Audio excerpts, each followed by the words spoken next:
자, 잘 쉬고 오셨습니까? 자, 그러면 이제 모의고사 6회 해설 계속 이어나가 보도록 하죠. 자, 우리 이제 노킹을 방지성을 표시하는데 가장 적합한 옥탄가 표기법? 우리 뭐 옥탄가 뭐 높다 낮다 뭐 이렇게만 얘기했었는데 이게 표기법이 있다라는 겁니다. 그래서 이 표기법과 관련된 내용 이것도 뭐 변별력으로 준비한 거예요. 이거는 이제 부담 가지지 마시고요. 그냥 내용을 본다, 가볍게 보고 넘어간다. 그래서 내용이 나오면은 한번 눈으로 익힌 문제는 바로바로 맞추실 수 있으니 그런 개념으로 좀 가볍게 봐주시면 좋겠습니다. 자, 그래서 저속 전 부하예요. 그러니까 속도가 낮은 데서 엔진 입장에서 부하가 많이 걸리는 경우, 그러니까 잘 돌지 못해서 노킹이 일어나는 경우가 많겠죠. 거기서 이제 가속을 해가지고 확 올릴 때, 속도를 올릴 때, 그때 이제 옥탄가를 나타내는 것은 이제 리서치 옥탄가라고 해서 지금 요구하는 답이 되고요. 그 외에 이제 나머지 영역입니다. 이제 모터 옥탄가라고 해서 뭐 고속, 속도가 높은 상태에서요, 전부하 받을 때, 혹은 또 부분 부하일 때, 그리고 이제 저속에서도 아까 이거는 전부라고 했지만 저속에서 이제 부분 부하일 때 이제 요거 말고 노킹이 좀 잘 일어날 수 있는 나머지 노킹이 일어날 수 있는 경우의 표기법은 대부분 다 뭘로? 모터 옥탄가로 나타내는구나. 이렇게 보시면 되겠습니다. 그 외에 이제 엔진의 노크 경향을 알아보기 위해서 이제 표준 연료를 사용을 해가지고 이제 뭐 그 점화 시기를 조정해가 노킹이 일어난 정도를 판단하기 위해서 사용하는 게 로드 옥탄가다라는 개념이고요. 자, 이제 프론트 옥탄가라고 해서 100도씨까지 증류되는 연료들 있잖아요. 그런 연료들을 이제 앞에서 했던 리서치 옥탄가의 조건으로 이제 요 앞에 100도씨까지 증류되는 부분이 더 추가가 되어서 이 부분을 이제 프론트 옥탄가라고 이야기를 하는 겁니다. 가볍게 갑시다. 자, 그 다음에 이제 요거는 뭐 구하라고 하는 거예요? 지시마력 구하라고 하는 거잖아요. 지시마력, 제동마력, 뭐 이론적 마력과 관련된 이야기였고, 요거 이제 구할 때 지시마력에 비례하는 인자들 생각하면 되잖아요. 비례하는 인자들 뭐 있었는데 평균 유효압력이 있었고요. 그 다음에 총 배기량이 있었고 거기에 뭐 회전수가 있었어요. 자, 회전수는 어떻게 사용한다? 얘가 4행정 사이클 엔진일 때는 2를 나눠주고요. 2행정 사이클 엔진일 때는 그냥 그대로 사용하면 된다라고 했던 부분 기억나시죠? 그대로 대입시키면 되잖아요. 그래서 평균 유효압력 비례하니 그대로 적으시고요. 여기 제곱 있잖아요. 적고 그 다음에 이제 배기량 그대로 가지고 옵니다. 회전속도 그대로 가지고 오게 되고요. 그럼 어떻게 되는데 이제 단위 환산하면 되는 거잖아요. 제곱센티미터 없어지고 요거 날리고 그 다음에 이제 여기서 이제 이렇게 바뀔 때는 우리 1마력이 뭐였다? 75kg 중 메타 퍼 세크였다.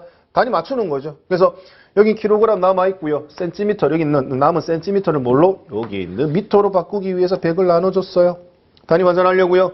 자, 그 다음에 여기 이제 미터까지 맞췄으니까 나머지 퍼 세크만 맞추면 됩니다. 그래서 여기 퍼 미니츠를 뭘로? 퍼 세크로 바꾸기 위해서 60을 나눠줬어요. 그럼 단위 다 맞춘 거잖아요. 킬로그램 메타 퍼 세크, 킬로그램 메타 퍼 세크. 그럼 요 녀석을 뭘로? 마력으로 바꿀 때 상수 75가 필요하다. 그래서 나누기 얼마? 75를 하게 되면 뭐 약분 될 거 신나게 날리고 하면 따로 계산 없이 400마력을 구할 수 있다. 그래 보시면 되겠습니다. 자, 3번입니다. 체크 밸브예요. 체크 밸브는 펌프가 회전할 때는 항상 열려 있잖아요. 펌프가 회전할 때 항상 열려 있고 펌프가 작동을 멈추면은 체크 밸브가 닫혀가지고 역류를 방지하죠. 그로 인해서 산압을 유지하고요. 그 다음번 어떻게 공기가 안 차잖아요. 베이퍼롭 방지. 그 다음번 시동 걸 때 시동이 잘 걸리게 하는 제시동성 향상까지. 그게 뭔데? 체크 밸브가 하는 역할이지 않습니까? 그래서 뭐 엔진이 회전하고 있어. 그럼 체크 밸브 돌겠죠? 체크 밸브 작동되겠죠? 왜? 펌프가 도니까. 자, 연료 압송 시 올라가고 있으니까 체크 밸브 열려 있어요. 기관 정지했으면 어떻게 된다? 이제 역류 하는 걸 방지해야 되니까 닫히게 되겠죠. 얘가 답이 되겠죠. 뭐 연료 분사 시도 연료가 공급되고 있는 상황이니까 이거 쉽게 답을 골라내실 수 있다. 자, 이제 요구 전압과 관련된 내용이에요. 이것도 뭐 우리 300자에 있던 내용들이지 않습니까? 그래서 점화 플러그의 전극 형상, 그 다음에 뭐 간극, 뭐 혼합기 압력 요런 것들이 뭐다? 요구 전압에 영향을 미쳤다. 아닌 게 뭐 기관 윤활유 압력이었는데 뭐 표의 내용을 굳이 또 보고 한 번 더 복습을 하자면 방금 얘기했던 선제 있는 것처럼 전극, 간극, 압축, 압력, 전극 형상 요런 것들이 어떻게 된다? 점화 요구 전압에 영향을 미칠 수 있다. 그리고 이제 요런 항목들이 어떤 경우에 요구 전압이 높아지는지 낮아지는지도 좀 구분해 보시면 좋겠죠. 요거 하는 김에. 그래서 전극 간극은 뭐야? 클 때, 간극이 넓을 때 어떻게 된다? 요구, 불꽃을 만들 때 요구되는 전압이 같이 높아진다. 그리고 압축 압력이 높을 때, 그러니까 악조건에서 어떻게 요구되는 전압이 높아진다라고 기억을 해두시면 되겠죠. 그래서 압축 압력이 높을 때도 마찬가지 요구 전압이 높아지게 되고요. 혼합비가 희박할 경우에 어떻게 된다? 요구 전압은 높아진다. 전극 온도가 낮아요. 불 붙기 안 좋은 조건, 요구 전압 높아지게 되고요. 전극 형상이 둥글어. 그럼 어느 포인트를 잡고 불꽃이 생길지 모르잖아요. 그러니까 어떻게 된다? 상대적으로 높은 전압이 필요하다. 점화 시기가 늦을 때 요구 전압이 높게 필요하다라는 부분 하면서 같이 좀 정리를 해두시면 되겠죠. 자, 그래서 답은 3번으로 고르실 수 있고, 자, 다음 문제예요. 자, 이제 요거는 일상생활에 사용될 수 있는 부분인데, 계산하려면 약간 이게 숫자가 잘 안 떨어지기 때문에 만약에 시험 과정에 이런 문제를 만났어. 알 수는 있을 것 같은데, 풀 수는 있을 것 같은데 시간이 좀 많이 걸릴 것 같아. 이러면 어떻게 된다? 좀 넘기세요, 계산 문제. 넘기시고 뒤에 거부터 먼저 풀고, 그리고 시간이 여력이 되면 다시 앞으로 와가지고 계산 문제를 처리를 하시면 되겠죠. 자, 이거는 이제 시속 몇 킬로미터 있느냐라고 속도 구하는 거예요. 속도 단위에서 보시는 것처럼 거리 나누기 시간이에요. 너무 간단한 겁니다. 원리는 간단하죠. 자, 거리 나와져 있잖아요. 서울에서 대전까지 거리가 얼마입니까? 187.2km입니다. 거기에 이제 뭐야? 걸린 시간만 나눠주면 그냥 끝나는 거예요. 걸린 시간만 나눠주면 되는데 걸린 시간 계산하기가 좀 까다롭잖아요. 3시 8분. 그러니까 오후 1시 20분에 출발해가지고 3시 8분이었다면 걸린 시간이 이거 시간으로 계산하기 좀 애매하다, 그죠? 분으로 떨어뜨리기가 좋겠다. 그래서 여기 40분 더하면은 2시 되네요. 2시에서 1시간 8분. 1시간 8분 더 더해지니까 3시간 8분이죠. 2시 40분에다가 여기서 1시간 8분이 더했으니까 60분. 그러니까 108분이 되네요. 분으로 하면 108분이 됩니다. 시간으로 하기 까다로우니까. 자, 여기서 근데 분을 뭘로? 시간으로 바꾸기 위해서 60만 곱해주시면 된다는 개념인 거죠. 그래서 조금 계산하기는 좀 까다롭네요. 그래서 6으로 약분하고 곱하는 게 오히려 좀 빠르겠다, 그죠? 그래서 그렇게 계산했을 때 약 얼마가 나온다? 104km per hour. 시속 104km란 속도가 나올 수 있다. 이거 어려운 건 아니에요. 그냥 이제 중간중간 숫자가 좀 계산하기가 까다로워서 그렇지. 이거는 이제 시간을 좀 소비시키는 개념의 문제다. 이렇게 보시면 되겠네요. 자, 이 문제는 요게 이제 디젤 차량에 주로 좀 많이 접목이 되는 건데, 뭐 요 최근 들어서는 거진 다 들어가 있는 부분인 거고요. 이것도 문제가 나올 수 있을 것 같아서 준비를 했어요. 우리 부특성 서미스터라고 해서 우리 NTC는 너무 많이 했잖아요. 온도를 측정하는 용도로 사용하는 센서. 맞죠? 부특성 서미스터. 즉 온도가 올라가면 저항이 떨어지는 녀석. 이게 보통 부특성인데 대부분의 금속동물은 뭐다? 정특성이라고 했죠. 그래서 그 정특성을 가지고 있는 거는 뭔데? 온도가 올라가면 저항도 같이 올라가는 녀석들인 거죠. 그래서 이제 디젤 엔진 같은 경우는 이제 워밍업이라고 합니다. 시동 걸어가지고 엔진이 따뜻해질 때까지 시간이 너무 많이 걸리는 거예요. 그래서 냉각수 온도가 올라가야지만 히터 틀어야지 따뜻한 바람이 나올 텐데 계속 찬바람만 나오는 거죠. 엔진 따뜻해질 때까지. 그래서 그때까지 너무 그래서 어떻게 한다? 이런 정특성, 저항을 가진 녀석을 가지고 히터가 나오는 우리 그 히터 라지에이터라고 하죠. 실내에 있는 거. 걔 앞에 이제 열선 같은 녀석을 집어넣는 거예요. 그래서 이제 엔진이 워밍업 되기 전에 열선을 먼저 예열시켜서 단시간 내에 빠르게 히터를 구동시키기 위해서 쓰는 게 뭐다? PTC 히터라고 이야기를 합니다. 이거 검색하면 굉장히 생각보다 많이 나옵니다. 이런 용어 뭐 일상생활에서 많이 쓰고 있고요. 그래서 PTC 히터라는 개념을 좀 알아주시면 좋겠다라고 해서 준비를 해봤어요. 뭐 SCR은 우리 선택적 촉매 환원 장치지 않습니까? 그런 개념이고, 뭐 NPN은 우리 그거 트랜지스터, PNP, NPN 뭐 그 용어를 따와서 표현을 했다. 이렇게 보시면 되겠습니다. 자, 7번이에요. 자, 갈로 안에 들어갈 내용으로 맞는 게 뭐냐라고 물어봅니다. 자, 상시 물림식을 개선한 거예요. 자, 상시 물림식, 도그 클러치 상시 물림식, 그죠? 상시 물려 있는 기어의 중간에 도그 클러치 있었어요. 도그 클러치를 바꿔가지고 어떻게 된다? 기어를 묶였다. 이 앞에는 뭐 있었다? 섭동 기어식이 있었죠. 섭동 기어식의 단점을 보완해서 나온 게 상시 물림식. 상시 물림식은 어떻게 된다? 기어가 맞물릴 때 충격은 일부 발생이 되죠. 그래서 어떻게 싱크로매식 기구를 썼죠. 싱크로매식 기구를 써서 경사면을 통해 가지고 실제 어떻게 마찰을 일으키면서 회전수를 일부 동기화시키면서 변속이 되게끔 만들었죠. 그걸 뭐라고 한다? 동기 물림식이라고 얘기했던 거잖아요. 그래서 이거 이제 동기 물림식은 상시 물림식을 개선한 그 뒤에 나온 방식이다라고 보시면 되는 거죠. 그래서 요 두 개 중에 하나 답이 되겠네요. 자, 그리고 변속이 10도로 한 것이면 변속할 때 변속 레버에 의해서 뭐가 움직이냐? 자, 변속 레버를 움직여. 그럼 변속 레버 아래쪽에 어떻게? 시프트 레일이 움직이죠. 시프트 레일. 시프트 레일 앞에 시프트 포크가 걸려있잖아요. 시프트 포크에 걸려서 물려있는 게 뭔데? 홈에 딱 걸려있는 게 드럼 같은 게 움직인다 했잖아요. 드럼. 이 드럼이 뭔데? 싱크로 메쉬 기구 중에 드럼이 뭐다? 슬리브라고 했잖아요. 그럼 슬리브가 움직이면서 해당되는 싱크로나이저 링을 먼저 당긴다 했죠. 그러면 싱크로나이저 링이 움직여서 해당되는 콘의 기어에, 기어의 콘 있는 부분과 링 있는 부분이 먼저 경사면이 맞물려서 마찰을 일으키면서 돌아가서 회전수를 일부 맞출 수 있다는 개념인 거죠. 그래서 그렇게 동기화시켜서 충격을 최소화한 이후에 변속되는 게 뭐다? 동기물림식인 거잖아요. 그래서 슬리브가 움직이는 게 맞죠. 여기서 끝난 거죠. 여기서 이제 답은 1번이라고 고를 수가 있는 거고요. 자, 그 마찰력에 의해 주축과 속도 기어를 어떻게 동일한 속도로 맞춰가지고 어떻게 회전할 수 있게끔 만들어준다. 뭐 이 축의 개념은 크게 의미가 없으니까 일단 답을 1번으로. 동기물림식이 뭐야? 상시물림식을 개선한 것이고 그 다음에 어떻게? 변속 레버에 의해서 직접적으로 움직이는 게 뭐다? 슬리브라는 거. 그 슬리브가 움직임에 의해서 링이 마찰면, 그죠? 싱크로나이저 링이 해당되는 기어의 콘과 마찰을 일으켜서 동기화시키고 슬리브가 한꺼번에 다 덮어준다. 그러니까 허브 위에 있던 그 슬리브가 링 해당되는 기어 치형까지 세 개를 한꺼번에 물려서 회전수 맞추고 동기화된다. 뭐 그게 제일 핵심이지 않습니까? 그런 내용 잘 좀 기억해 두시면 좋겠어요. 자, 자동 변속기 차량인데 공회전 상태에서 작동하지 않는 게 뭐냐라고 물어보는 겁니다. 자, 공회전이면 엔진이 일단 돌고 있다, 그죠?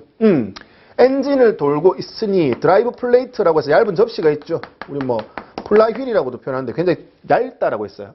그래서 이 얇은 드라이브 플레이트에다가 요렇게 펌프죠.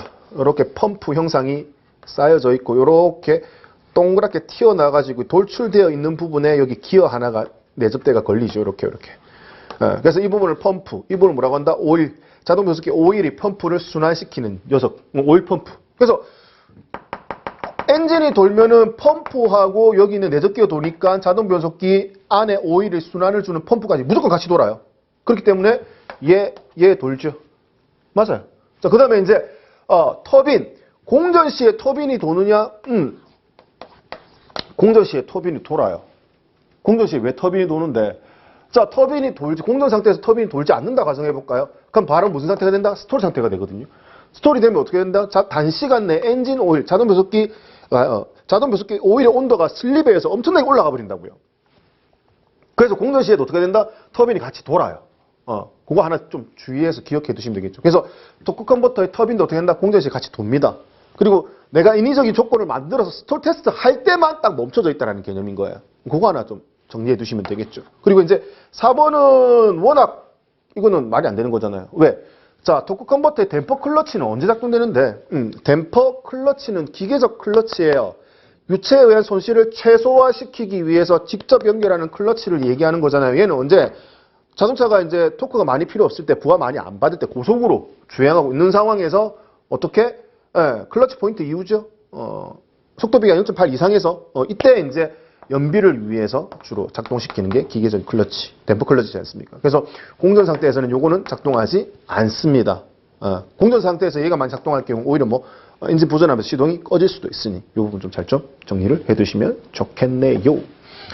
자, 하이브리드 자동차에서 구동 모터죠. 구동 모터가 관성력에 의해서 혹은 뭐 잉여 움직임에 의해서 발전기 역할을 할 수 있댔죠. 그걸 회생제동이라고 했고, 이 회생제동될 때 계기판에 어떤 표시가 뜨느냐의 개념이에요. 당연히 회생제동이니까 뭐라고 뜨면 되겠어요? 충전. 그렇게 뜨면 되겠죠. 그래서 충전 선택하시면 돼요. 자, 어시스트는 뭘 얘기한다? 그냥 뭐 내연기관을 모터가 어시스트하고 있다 이 개념이겠죠. 그래서 모터 구동이 같이 이루어지고 있다. 하나 뭐 계기판에서 볼 수 있는 내용이니까 크게 어렵지 않게 답을 선택하실 수 있다. 그겁니다. 자, 이것도 이제 우리 친환경 자동차 관련돼서 문제가 자주 출제되고 있으니 꼭 거의 한 문제, 두 문제. 이번에 제주도에서도 거의 두 문제 나왔죠. 2021년도 제주도에서도 문제 나왔고. 그리고 근데 친환경 자동차 문제가 생각보다 녹록치가 않아요. 그래서 그런 부분에서 용어를 좀 미리 정리해 두면은 이거는 정리하면은 문제 맞출 수 있는 거잖아요. 그런 개념에서 좀 어려운 친환경 자동차 문제가 많이 들어가 있으니 이거 푸는데 점수가 왜 이렇게 안 나와? 짜증내지 마시고 관련된 내용으로 내가 눈으로 한 번 더 보고 가니까 시험 준비되고 간다라는 의미로 좀 그렇게 좀 부담 없이 보셨으면 좋겠어요. 뭐 용어 여기서도 한 2개 얻어갈 수 있는 거거든요. 뭐냐면 이거예요. 자, 배터리는 고전압 배터리를 써요. 고전압 배터리라도 어떻게 플러스와 마이너스가 정해져 있는 직류 전원인 거죠. 자, 직류 전원에서 이제 교류 모터, 삼상의 모터를 구동하고 싶어요. 이거 AC인 거죠. 교류 모터 구동하고 싶으면 어떻게 되는데 직류를 뭘로 교류를 바꿔야 되죠. 그럼 직교 인버터라는 녀석이 들어가줘야 된다는 거죠. 중간에 직류로 교류를 바꿔야 되니까. 그래서 이제 접지되어 있고 이 고전압이 들어갈 때 이제 모터의 회로에 바로 다이렉트로 릴레이를 써가지고 붙여버리면 이제 여기 고전압에 의해서 충격 먹을 수 있다고, 데미지 먹을 수 있다고요. 그래서 이 회로와 병렬로 어떻게 된다? 저기 있는 프리차저 릴레이라는 녀석을 연결을 해서 먼저 얘 메인 전원 흘러가기 전에 이쪽으로 전원을 먼저 흘려서 어떻게 저항을 일부 거치게 해서 좀 충격을 완화시켜주는, 고전압을 좀 완화시켜주는 그런 용도로 쓰는 게 뭐다? 프리차저 릴레이라는 개념입니다. 그렇게 기억을 해두시면 되겠어요. 자, 그 다음에 이제 세이프티 플러그. 얘는 뭐 하는 건데? 우리 뭐 가정용 전기 쓰면서 돼지코, 콘센트 꽂는데 거기에 이제 젓가락 2개 가지고 꽂으면 애들 모르고 꽂으면 굉장히 위험하니까 거기 어떻게 플라스틱 캡 같은 거 씌워 놓죠. 그런 개념이라고 보시면 되겠어요. 이런 고전압을 운영하면 굉장히 위험할 수 있으니 얘를 점검할 수 있게끔 어떻게 세이프티 플러그를 꽂아놨다가 이제 내가 점검할 때 얘를 빼가지고 점검할 수 있다는 얘기예요. 빼가지고 점검할 때도 빼자마자 바로 점검하면 안 돼요. 왜? 캐패시터 같이 뭐 촉전기라고 합니다. 순간적으로 일시 저장할 수 있는, 전기를 저장할 수 있는 기능들이 많기 때문에 이 전기가 죽을 때까지 좀 기다려야 돼요. 그래서 점검할 때 세이프티 플러그를 예쁘게 풀고도 어떻게 좀 일정 시간이 지나고 난 이후에 점검을 할 필요성이 있다. 이렇게 보시면 되겠습니다.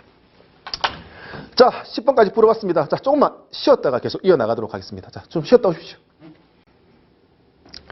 자, 그러면 7회 모의고사 보도록 하겠습니다. 자, 자동차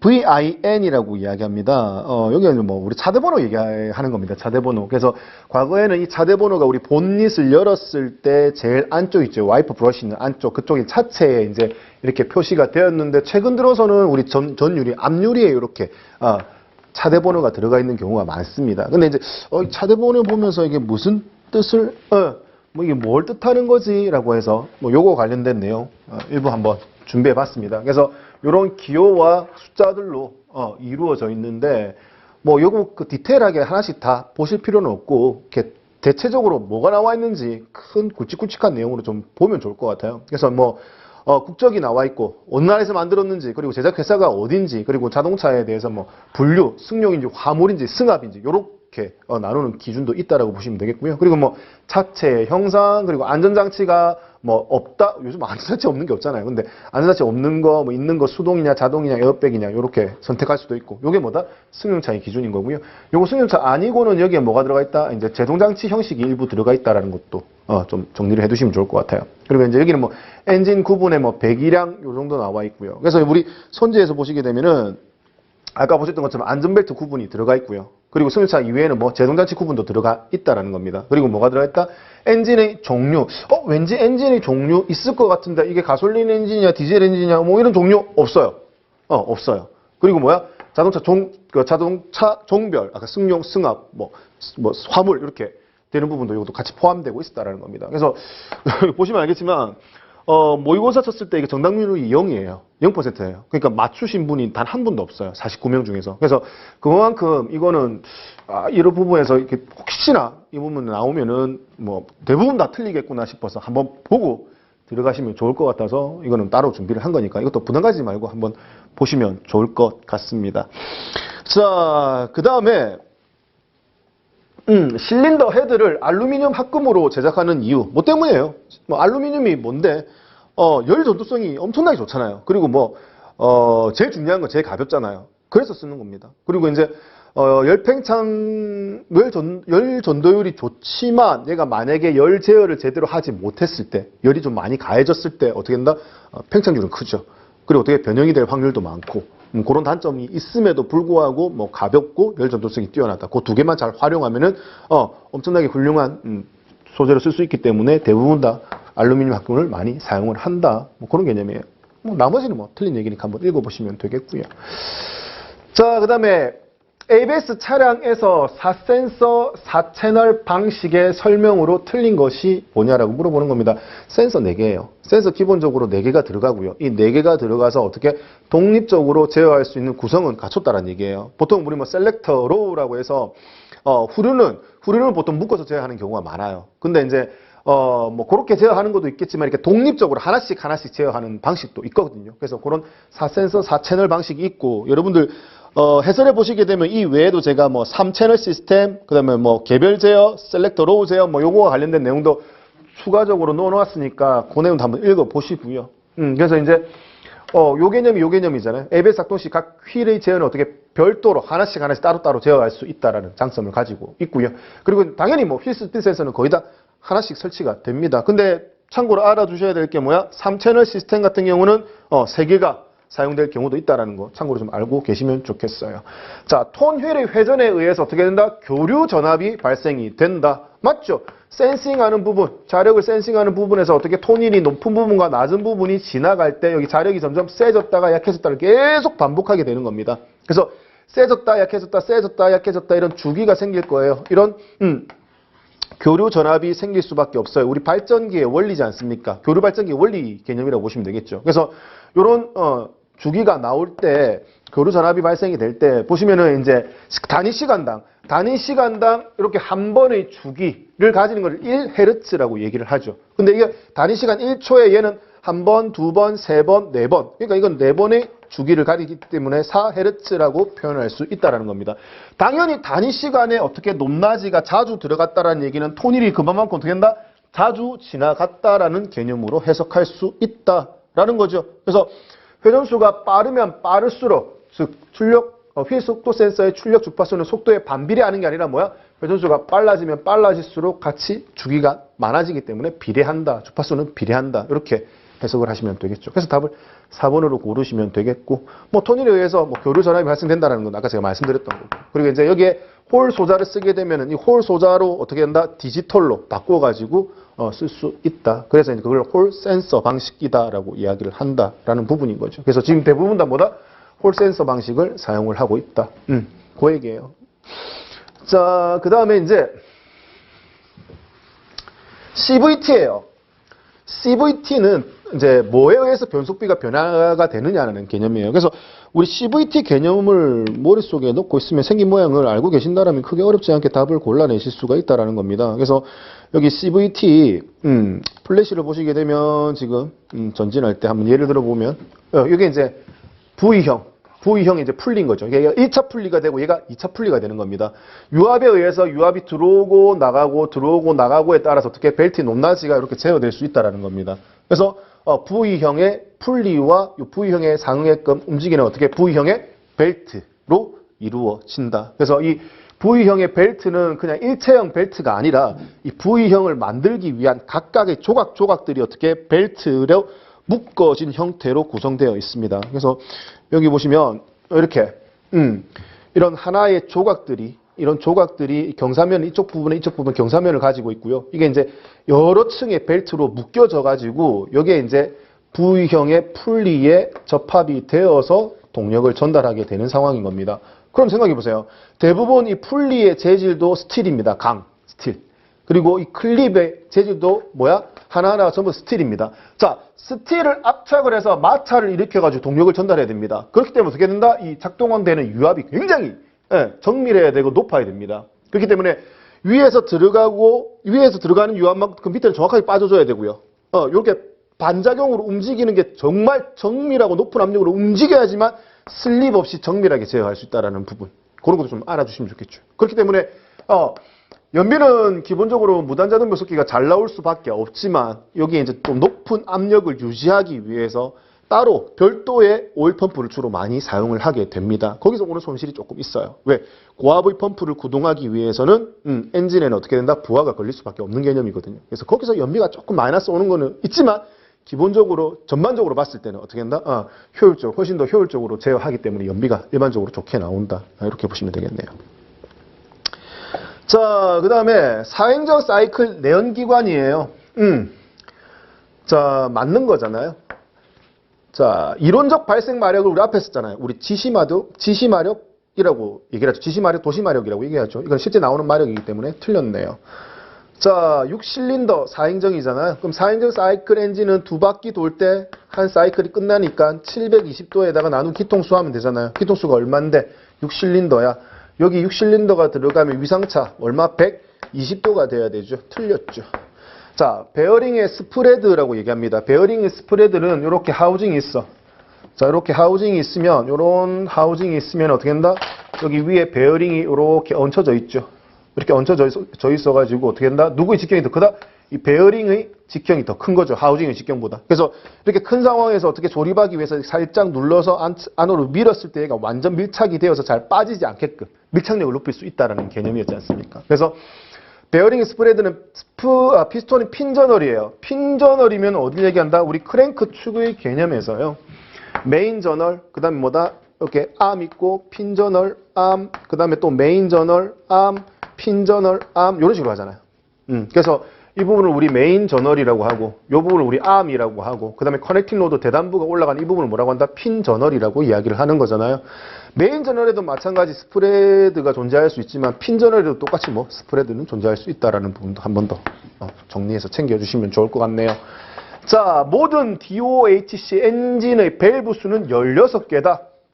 우리 보통 4기통을 얘기를 많이 하다 보니 4기통을 얘기 많이 해서 이 4기통에 실린더 하나당 보통 흡기 밸브 2개, 배기 밸브 2개 이런 식으로 많이 표현하니까 한 실린더당 4개니까 곱하기 4기통이면 16개지 않느냐라고 우리 상식적으로 머리에 넣어놓았던 그 부분을 오히려 그냥 틀린 선지로 이렇게 착각할 수 있게끔 문제를 만든 거죠. 모든 DOHC 아니잖아요. 4실린더 엔진의 경우만 16개다라고 보시면 되겠죠. DOHC 중에서. 그래서 만약에 이게 뭐 6기통이다, 8기통이다 이러면 어떻게 된다? 밸브 수가 완전 달라진다는 개념인 거죠. 그래서 얘도 틀린 선지입니다. 그래서 답을 3번으로 고르시면 되겠네요. 자, 피해조예요. 피해조 압존 소자. 반도체 피해조 압존 소자는 전부 다 뭐 하는 거다? 압력을 측정하는 데 사용하는 거죠. 압력. 우리 압력을 측정하는 센서 뭐 있었는데? 대기 압력 센서. 그다음에 흡기 다기관이나 서지 탱크에서 어떻게 공기에 유입되는 양을 간접적으로 계측하는 센서죠. 맥 센서. 디제트로닉이라고 얘기했던 부분 있잖아요. 자, 그런 개념으로도 압력 센서가 쓰일 수 있고, 그 다음에 이제 실린더 블럭의 흔들리는 정도를 측정하기 위한 노킹 센서, 뭐, 요 정도에서 사용할 수 있었다. 그러면은, 그 내용으로도 문제는 충분히 해결이 되죠. 매니폴드, 이건 다기관 압력 센서, 흡기 다기관의 압력 센서라고 보시면 되겠죠. 맵 센서 얘기하는 겁니다. 그래서 이걸 이용한 센서는 뭐 2번 답이 된다.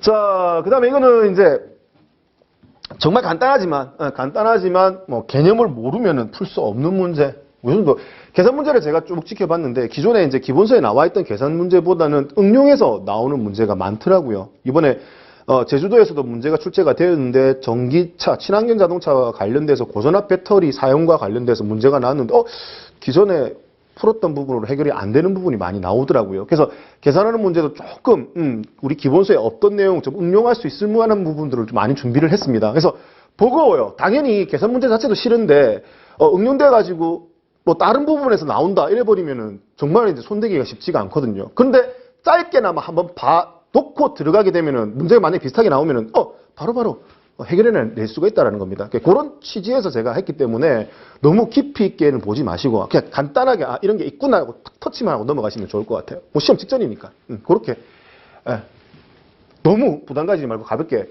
봐달라는 뜻으로 말씀을 드렸습니다. 자, 먼저 1뉴턴이라는 개념부터 좀 알아보죠. 1뉴턴. 우리 보통 뭐 무게의 단위로 킬로그램을 뭐 킬로그램 중 이렇게 많이 쓰잖아요. 근데 이제 1뉴턴이라는 개념이 있죠. 자, 1뉴턴은 뭔데? 자, 순수 중력장이 아닌 순수 질량입니다. 질량 1kg을 가진 물체가 각속도죠. 1m/s의 제곱의 각속도로 움직이고 있을 때 이 에너지를 뭐라고 한다? 1뉴턴이라고 이야기를 합니다. 그래서 이 뉴턴을 우리 F라고 보면 되고요. 1kg을 뭐라고 본다? 질량이라고 보면 되죠. 그리고 뭐야? m/s의 제곱은 우리 앞에서도 얘기했지만 얘를 뭘로 쓸 수 있다? 가속도로 쓸 수 있다라는 개념인 겁니다. 그러면은 요 개념이 머릿속에 있으시다라면은 크게 어렵지 않게 문제를 해결할 수 있어요. 왜? 뭘 구하라고 했는데? 가속도를 구하라고 한 거잖아요. 이게 미지수인 거예요. 그러면은 여기에 나머지는 이제 다 주어져 있잖아요. 질량 주어져 있고, 그 다음에 1뉴턴. 요 1뉴턴이라는 개념이 들어가 있으니까 요 그대로 대입시켜서 풀어내면 된다는 겁니다. 근데 풀기 전에 A에 관련된 식으로 먼저 만들어 보죠. 여기 양변에 n분의 1을 곱하기 n분의 1을 하게 되면은 당연히 똑같은 건 날아가고 이쪽에 뭐만 남는다? 가속도만 남죠. 그래서 가속도는 뭐라고 표현할 수 있는데, 가속도는 뭐분의 n분의 f 이렇게 표현할 수 있다는 거죠. 그래서 여기서 f가 뭐였는데 1뉴턴이잖아요. 1뉴턴이 얼마다? 1kg 질량의 1m/s의 제곱의 가속도를 가진 녀석이라고 했고요. 여기 질량, 수소 질량을 얼마로 줬는데 2kg으로 준 거잖아요. kg 2분의 1이니까 0.5가 되죠. 그래서 뭐가 된다? 0.5m/s 제곱이라는 이렇게 가속도를 구할 수 있다라는 개념인 겁니다. 그래서 이거는 1뉴턴에 대한 정의를 알고 있으면 좀 쉽게 접근할 수 있는 문제다. 그래서 이거 하나 봐주시면 해서 문제 준비했습니다. 자, 그다음 요것도 최신 신기술 중에 하나입니다. 내연기관인데, 내연기관의 엔진을 이제 워밍업을 해야 돼요. 엔진 워밍업을 해야 되는 상황에서, 라제이터 그릴이라고 하죠. 라제이터 그릴, 뭘 얘기합니까? 우리 제조회사 마크, 현대, 삼성, 이렇게 마크 있는 거 있잖아요. 그 마크의 뒤쪽에 구멍이 숭숭숭 뚫려져 있는 부분 있잖아요. 제 앞쪽에 차량. 그 부분에 라제이터 그릴이라고 하죠. 이 그릴에다가 바람막이를 설치하는 거예요. 그 플랩이라고 하죠. 그래서, 엔진에 워밍업을 해야 돼. 단시간 내에 엔진을 좀 빨리 뜨겁게 하고 싶어. 그러면 된다. 바람을 막아요. 왜? 계속 주행하게 되면 차가운 공기가 들어와가지고 어떻게 엔진 워밍업 하는데 시간이 더 많이 걸릴 수도 있잖아요. 그래서, 엔진의 온도가 낮을 때는 막아가지고 빨리 워밍업이 될 수 있게끔 하고. 그리고 이제 속도가 높아져. 엔진이 좀 가열이 되었어. 좀 뜨거워. 그럼 이제 플랩을 열어서 정상적으로, 시키면 된다는 개념이에요. 그리고 이제 공기학적으로 어떻게 공기 저항을 또 같이 제어할 수 있는 부분도 일부 포함할 수 있다는 겁니다. 그걸 뭐라고 한다? 여기에 액티브 에어 플랩이라고 해서 움직이게끔 만드는 거예요. 에어 플랩을 만들어서. 그래서 요거 용어 한번 봐주십사라고 해서 준비한 겁니다. 자, 그다음에 이제 이게 액티브 하이드로닉 부스터라고 하나 더 용어 정리하죠. 이 문제 풀면서. 자, 얘는 뭐냐면은 우리 그냥 전기차 같은 경우는 내연기관이 없어요. 그죠? 전기차는 내연기관이 없기 때문에 브레이크 페달 밟았을 때 배력 장치인 부스터가 존재할 수가 없죠. 진공식 배력 장치가 안 되니까. 하이드로백이라고 표현했던 부분. 그래서 엔진의 진공 부분을 활용할 수 없으니 전기차에서 브레이크를 쓸 때 굉장히 이질감을 많이 느낄 수 있다는 얘기예요. 기존의 내연기관에 적응이 되어 있으니. 그래서 이제 시뮬레이터로 만들어주는 거예요. 만들어줘서 실제 내연기관에 브레이크 바른 것처럼 비슷하게 만들어주는 기능이라고 보시면 되겠습니다. 우리 그렇게 했잖아. 내연기관에서는 엔진의 소리가 기존적으로 이렇게 돌아가는 소리가 있는데 이게 전기차로 들어오게 되면서 어떻게 한다? 엔진이 소리가 거의 없잖아요. 그래서 조속에서는 보행자의 안전을 위해서 일부러 엔진의 소리를 집어넣는다고 했잖아요. VESS. 그런 개념으로 브레이크 페달 바른 것도 실제 이제 내연기관처럼 비슷하게 효과를 내는 것이 뭐다? AHB라는 내용이니까 이것도 같이 좀 정리를 해두시면 좋을 것 같아요. 자, 그 다음에 이제 점화 플러그에 대한 설명으로 틀린 것을 고르라고 합니다. 자, 점화 플러그 주요부는 플러스 중심 전극, 그리고 마이너스 접지되는 부분, 이 전극 부분이 메인이고요. 그 다음에 이제 그 전극 부분을 절연을 해야겠죠. 고절함 내려오니까. 그래서 절연 에다를 싸가지고 있는 부분, 이 부분을 뭐라고 한다? 인슐레이터라고도 표현할 수 있다라는 겁니다. 그리고 이 절연체로 쌓여진 바깥쪽에 어떻게 나 금속 부분이 하나 더 있죠. 여기에 나사산 부분이 파져 있고, 그리고 어떻게 이 점화 플러그를 풀고 조이기 위한 위에 이제 공구죠, 공구를 걸 수 있는 그런 홈들이 나와 있는 부분이고요. 그리고 이제 이 나사산 끝에 부분에 어떻게 용접이 돼가지고 접지 전극 마이너스가 설치가 되잖아요. 그래서 중심 전극으로 내려와서 바깥에 마이너스 접지 전극까지 간극을 유지할 수 있다. 이 간극은 얼마? 0.7에서 1.1mm 정도 되면 된다. 그런 개념이었잖아요. 이건 우리 점화 플러그에서 다 했던 얘기고.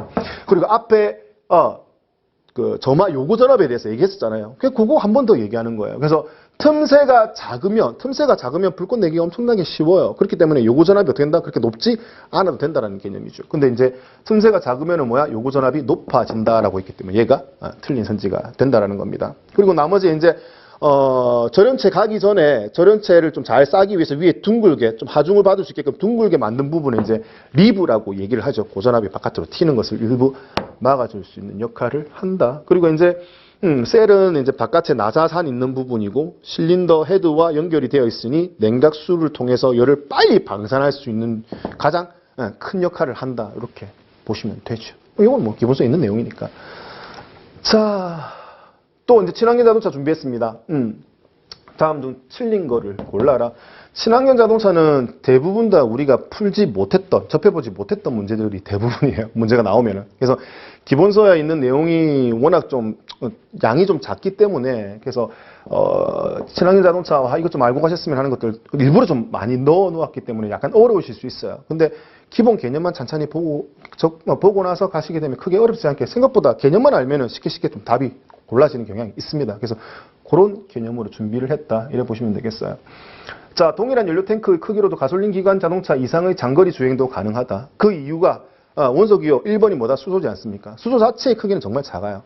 작기 때문에 같은 탱크 안에서도 엄청나게 밀도를 높여가지고 많이 넣으면은 충분히 동일한 연료통의 크기에서도 많은 거리를, 긴 거리를 갈 수 있다라는 부분인 겁니다. 맞아요. 그래서 얘를 이제 저장할 때는 거기에다가 입자도 작은데 어떻게 고압으로 그리고 액체 수소로 만들어 가지고 저장을 시키기도 한다라는 겁니다. 그리고 이제 수소 흡장 합금이라는 개념이 있는데 이제 이런 세 개의 탱크를 쓴다라는 개념이고, 자, 수소 흡장 합금 같은 경우는 이제 고압이나 저온에서 발열하며 이제 수소를 흡수해 놓게 만드는 겁니다. 그리고 이제 감압이나 가열로 흡열하여 이제 수소를 이제 방출하는 성질을 가진 합금이에요. 그래서 이런 흡장 합금을 가지고도 수소를 저장하고 내보낼 수도 있다라는 개념인 겁니다. 그래서 이런 탱크의 종류가 있다라고 봐주시면 좋겠습니다. 근데 이제 우리 연료 전지하면은 효율이 엄청나게 좋을 거다라고 생각할 수 있지만 실제 이제 수소를 이제 연료 전지 스택에서 그 반응을 일으켜서 전기도 만들고 거기에 발생될 때 뭐 열 에너지도 나올 수 있다라는 거죠. 근데 이제 실제 연료 전지 자동차, 즉 수소차에서 쓰는 거는 뭐밖에 안 쓴다? 전기 에너지밖에 안 쓰죠. 그래서 이 만든 전기 에너지로 모터를 구동하고 나머지 잉여는 어떻게 된다? 배터리를 저장하는 용도로 쓰잖아요. 근데 이때 발생되는 열 에너지도 있거든요. 근데 이 열 에너지는 뭐야? 냉각수로 다 식혀버려요. 그렇기 때문에 수소 자체의 그 연료효율로 봤을 때는 크게 나쁘지는 않는데 이 폐열을, 이 열을 갖다가 어떻게 그냥 냉각수로 식히기 때문에 여기서 오는 에너지 손실이 엄청나게 커진다라는 겁니다. 그래서 전반적인 효율이 어떻게 연료전지 자동차가 뭐보다 전기차보다 효율이 많이 떨어진다라고 보시면 되겠어요. 근데 이제 여기서 보시게 되면은 대체 연료 중에서 에너지 효율 면에서 가장 우수한 연료 아니에요. 그래서 그런 폐열을 좀 잘 제어할 수 있는 개념으로 오히려 발전기는 괜찮아요. 이렇게 수소 연료를 이용해가지고 발전기를 운영하게 되면은 전기 만들어서 전기로도 쓸 수 있고요. 그 다음에 폐열로 또 어떻게 열을 이용해서 전기를 만들 수 있잖아요. 그래서 그 전기로 또 다른 발전을 할 수 있거든요. 그 폐열을 활용할 수 있다라면은 꽤 효율 면에서 우수해지지만 지금 현존하는 수소 자동차는 그렇게 우수한 편이 아니다라는 부분 좀 챙겨주시면 좋겠습니다. 자, 수소는 상온에서 기체 힘으로 에너지 밀도가 낮아 고밀도화 시키는 것이 이제 주요 관건이죠. 그래서 이 고밀도화 시키기 위해서 뭐 고압 용기를 쓴다든지, 그다음에 액체 수소 저장 탱크를 쓴다든지, 아까 앞에서 보셨던 뭐 수소 흡장 합금 저장 탱크를 쓴다든지 이런 뭐 각고의 노력을 하게 된다라는 개념인 겁니다. 그래서 여기까지 해서 뭐 친환경 자동차인 수소차 관련된 이야기를 좀 했으니까 조금 또 쉬셨다가 다음 8회 모의고사 좀 계속 이어 나가도록 하겠습니다. 자, 좀 쉬었다 오십시오. 자, 이번에 8회입니다. 그죠? 8회 모의고사. 자, 1번부터 좀 약간 난이도 있는 문제입니다. 자, 우리 유체는요, 유체는 이제 힘을 딱 작용하는 순간 밀려나가는 유체. 이게 이제 비압축성이기 때문에 바로바로 반응이 움직인다는 얘기예요. 그러니까 작동시키는 순간 힘이 바로 전달된다는 개념이죠. 근데 이제 흡기 시스템에서는 어떻게 움직이느냐. 자, 피스톤이 상사점에서 하사점으로 움직이잖아요. 그러면 이제 순차적으로 압력이 낮아진다고 보시면 돼요. 즉, 엔진 안에부터 압력이 먼저 실린더 내부부터 낮아진다라고 보시면 되고요. 그 압력차가 어떻게 한다? 점점 영향을 미쳐가지고 낮은 압력 때문에 이제 계속 그 높은 압력에서 낮은 압력으로 입자들이 빨려 들어온다고 보시면 되겠어요. 자, 그렇게 흡입 행정에서 이렇게 쭉 빨려 들어오고 있는데 입자의 차에 의해서 압력 차에서 쭉 빨려 들어오고 있는데 갑자기 흡기 밸브가 딱 닫힌 거예요. 그럼 흡기 밸브가 딱 닫혀버리면 된다? 흡입 행정 끝나서 닫혀버렸을 때 뒤에 이제 자동차가 갑자기 이렇게 정차가 고속도로 막 주행하고 있는데 정차하실 때처럼 뒤에 쫙 밀려 나간다는 거죠. 그래서 이렇게 쫙 부딪히면서 압력이 높아지는 상황을 뭐라고 하느냐? 정압파라고 합니다. 정압파. 그래서 밸브가 딱 닫혔을 때 입자가 차곡차곡 쌓여서 압력이 높아지겠죠. 이 높아진 압력이 어떻게 된다? 점점 쌓여가지고 이제 얘가 뒤로 이제 밀려난다는 얘기예요. 높은 압력이. 그러면서 뒤에 이제 공기가 유입되어서 좀 압력이 낮은 상태하고 다시 어떻게 된다? 간섭에 의해서 또 상쇄가 된다는 얘기예요. 앞으로 밀렸던 것들이. 그래서 조금 완화되었다가 이제 다시 부합으로 돼서 다시 빨려 들어올 수 있는 상황이 된다라는 개념인 겁니다. 그래서 여기서 흡입 행정이 마지막에 흡입 밸브를 닫아버리면은 어떻게 되는데 새로운 공기의 흐름이 갑자기 끊어지겠죠. 그래서 차고차고 쌓여가지고 압력이 높아지는 것처럼 막 부딪힌다고 쌓여나간다고. 그걸 이제 정압파라고 이야기를 하고요. 그다음에 이제 이 압력파는 음으로 이렇게 소리로 나요. 소리로 흡입 다기관이 입구를 향해서 어떻게 진행되고 있는데 뒤에는 다시 어떻게 그 다기관 입구 쪽에서는 압력이 또 다시 낮은 상태니까 반사되어 가지고 다시 어떻게 된다? 부압파가 되어서 흡입 밸브 쪽으로 음속으로 다시 되돌아온다. 뭐 이런 개념이에요. 그래서 정압파의 개념과 부압파의 개념을 좀 용어에 대해서 알아두시고요. 이제 요걸 활용한 게 이제 가변 흡기 시스템이라고 보시면 되겠습니다. 이 가변 흡기 시스템이라고 해서 이제 고속에서는 그죠? 고속에서는 관로를 좀 길이를 이제 짧게 가져간다고 했고요. 그다음에 저속에서는 어떻게 흡입 효율을 좋게 하기 위해서 관로의 길이를 어떻게 좀 길게 가져가서 쑥쑥 빨려 들어갈 수 있게끔 만들어준다. 뭐 그런 개념하고 같이 연동해서 정리를 해두시면 좋겠습니다. 자, 다음은 이제 오버드라이브 장치예요. 뭐 증속 장치라고도 우리말로 표현할 수가 있죠. 틀린 것을 고르라고 합니다. 자, 엔진 회전수가 좀 낮더라도 바퀴 회전수를 높게 가져갈 수 있잖아요. 왜? 오버드라이브 장치니까. 내가 넣은 회전수보다 더 많은 회전수를 얻어낼 수 있다는 개념인 겁니다. 그렇기 때문에 엔진은 무리하게 돌 필요가 없어요. 그렇게 무리하게 회전수 높이지 않더라도 고속주행에 엄청나게 적합하게 최적화되어 있는 게 뭐다? 오버드라이브 장치라고 보시면 되겠습니다. 당연히 연비도 좋아지게 되겠고 엔진에서 굳이 회전수를 높이지 않기 때문에 소음과 진동, 즉 내구성 이런 측면에서도 훨씬 더 좋은 게 오버드라이브 장치라고 볼 수 있죠. 자, 그래서 그대로 유지할 수 있고 그다음에 출력과 회전수의 증대로 이거 안 한다고요. 윤활유 안 한다고요. 그래서 2번이 틀린 거죠. 같은 회전 속도일 때 증속 장치가 설치된 자동차가 어떻게 속도가 더 빠르게 주행할 수 있다는 얘기입니다. 고속 주행이 가능하다라는 개념이죠. 당연히 내구성이 좋아지기 때문에 엔진의 수명이 길어지고 운전이 또 어떻게 된다? 정숙하게 된다라는 개념으로 보시면 되겠습니다. 자, 이제 용어에 대해서 좀 챙겨보자고요. 언더스퀘어예요. 언더스퀘어 우리말로 바꿨을 때 무슨 엔진이다? 장행정 엔진이다라고 표현했죠. 자, 선지에서 주어진 내용을 보니 뭐분의 D, 실린저 D분의 L이잖아요. 얘가 이제 1하고 상관관계에서 장행정 엔진이 되어야 되니 양변에 D를 곱하면은 얘는 약분되고 행정만 남고 얘는 뭐만 남는다? 이쪽은 D만 남는 거죠. 유상인 거잖아요. 여기서 뭐야? 장행정 엔진이니까 행정이 더 길어야 되죠. 그럼 이렇게 봤을 때 다시 원래대로 돌려요. 여기는 1이 있고 다시 여기 뭐야? D가 있다라고 봤을 때 어떻게 된다? 요 식이 맞다라는 겁니다. 뭐에 해당된다? 장행정 엔진에 해당이 된다. 그 장행정 엔진을 영어로 뭐라고 한다? 언더스퀘어 엔진이라고 얘기한다. 자, 단행정 엔진은 오버스퀘어 엔진이라는 거 같이 뭐 정리해 두시면 좋겠고. 예. 자, 그다음에 LPI입니다. LPI 엔진에서 연료의 부탄과 프로판의 조성비를 결정하는 입력 요소로 맞는 게 뭐냐라고 물어보는 겁니다. 자, 부탄하고 프로판하고는요, 기와 환경 온도가 다르죠. 자, 프로판은 영하 42도에서도 기화가 잘 되어요. 그래서 겨울철에는 어떻게 한다? 프로판의 함유량을 늘려준다. 기억나십니까? 자, 근데 부탄은 영하 0.5도밖에 안 되죠. 자, 기화가 됐을 때 최적도 달라요. 기화가 돼버리면은 최적이 프로판 같은 경우는 250배가 증대돼 버리고요.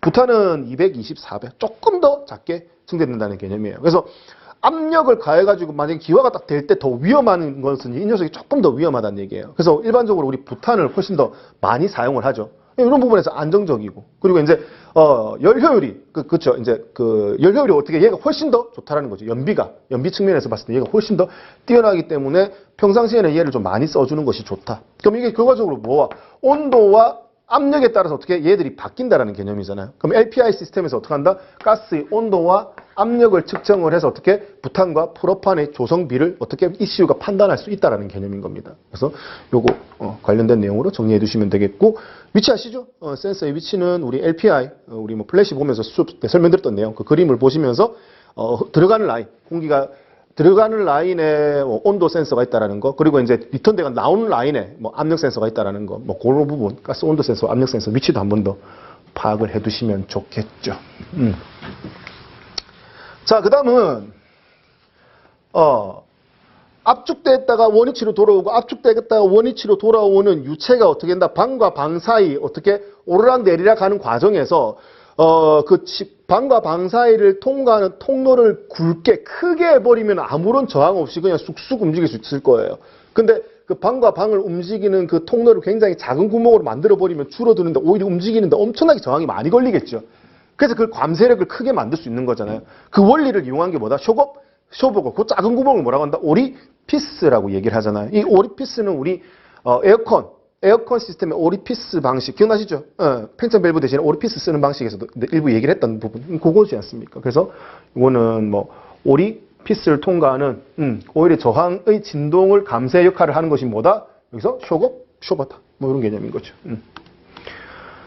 자, 그 다음에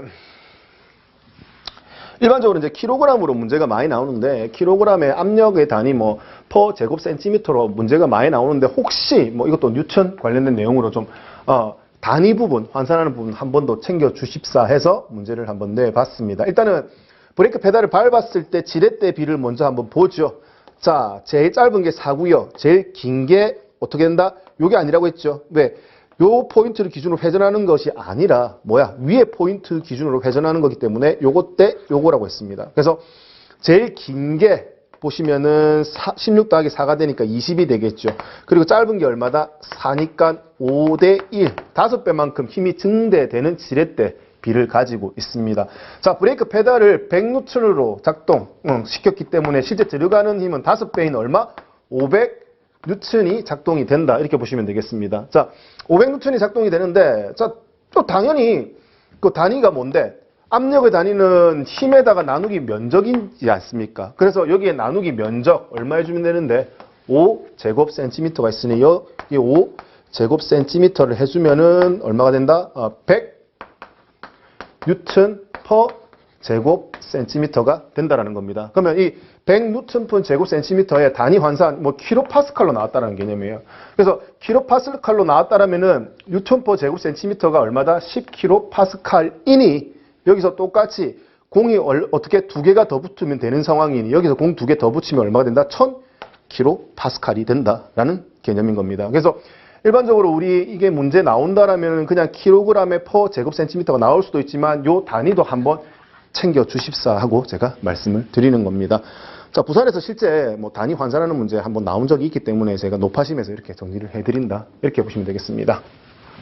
자, 그 다음에 이제 요것도 이 센서에 대해서 제가 정리를 안 해드렸기 때문에 이것도 문제를 한번 출제해봤어요. 자, 배터리입니다. 배터리의 전압, 전류, 온도 값을 측정해주는 센서를 다 같이 따로 두는 겁니다. 그래서 이제 ECU가 이 신호를 바탕으로 발전기 로터에 이제 전류를 제어하는 최근에 쓰는 이것도 뭐다? 신기술과 관련된 내용이다라고 보시면 되겠습니다. 아이들 스탑앤고는 많이 보셨을 것이고요. 그 다음에 AEB가 뭐 자동 긴급 제동 장치인 거죠. 거리 파악해가지고 레이더 센서 이런 것들로 어떻게 한다? 거리 파악해가지고 어떻게 이 시점에서는 제동이 가해져야 돼. 그래서 적극적으로 제동해가지고 어떻게 추돌 사고를 막아주는 자동 긴급 제동 장치. 그리고 이제 카메라를 이용하죠. 카메라를 이용해서 어떻게 차선을 인지를 해서 어떻게 차선을 유지시켜주게 하는 전자 제어 장치. 자, 그 다음에 IBS라고 하는 거 새로 하나 기억을 해두자는 거죠. 그래서 이 IBS 즉 배터리 인텔리전트 배터리 센서라고 해서 배터리의 상황을 ECU가 받아서 로터를 어떻게 된다? 보다 더 정밀하게 제어할 수 있다라는 개념인 겁니다. 과거에 이제 우리 전압 조정기 제너 다이오드 쓰는 방식보다 훨씬 더 진일보화 됐다라고 보시면 되겠습니다. 자, 그 다음에 이제 다음 내용인데 12V입니다. 12V형 전구 몇 와트인지 모르는 거잖아요. 그리고 와트를 구하라고 했고 이건 뭐 단순하게 전력 구하는 공식이죠. 피 흘리는 I 이걸 해결할 수 있잖아요.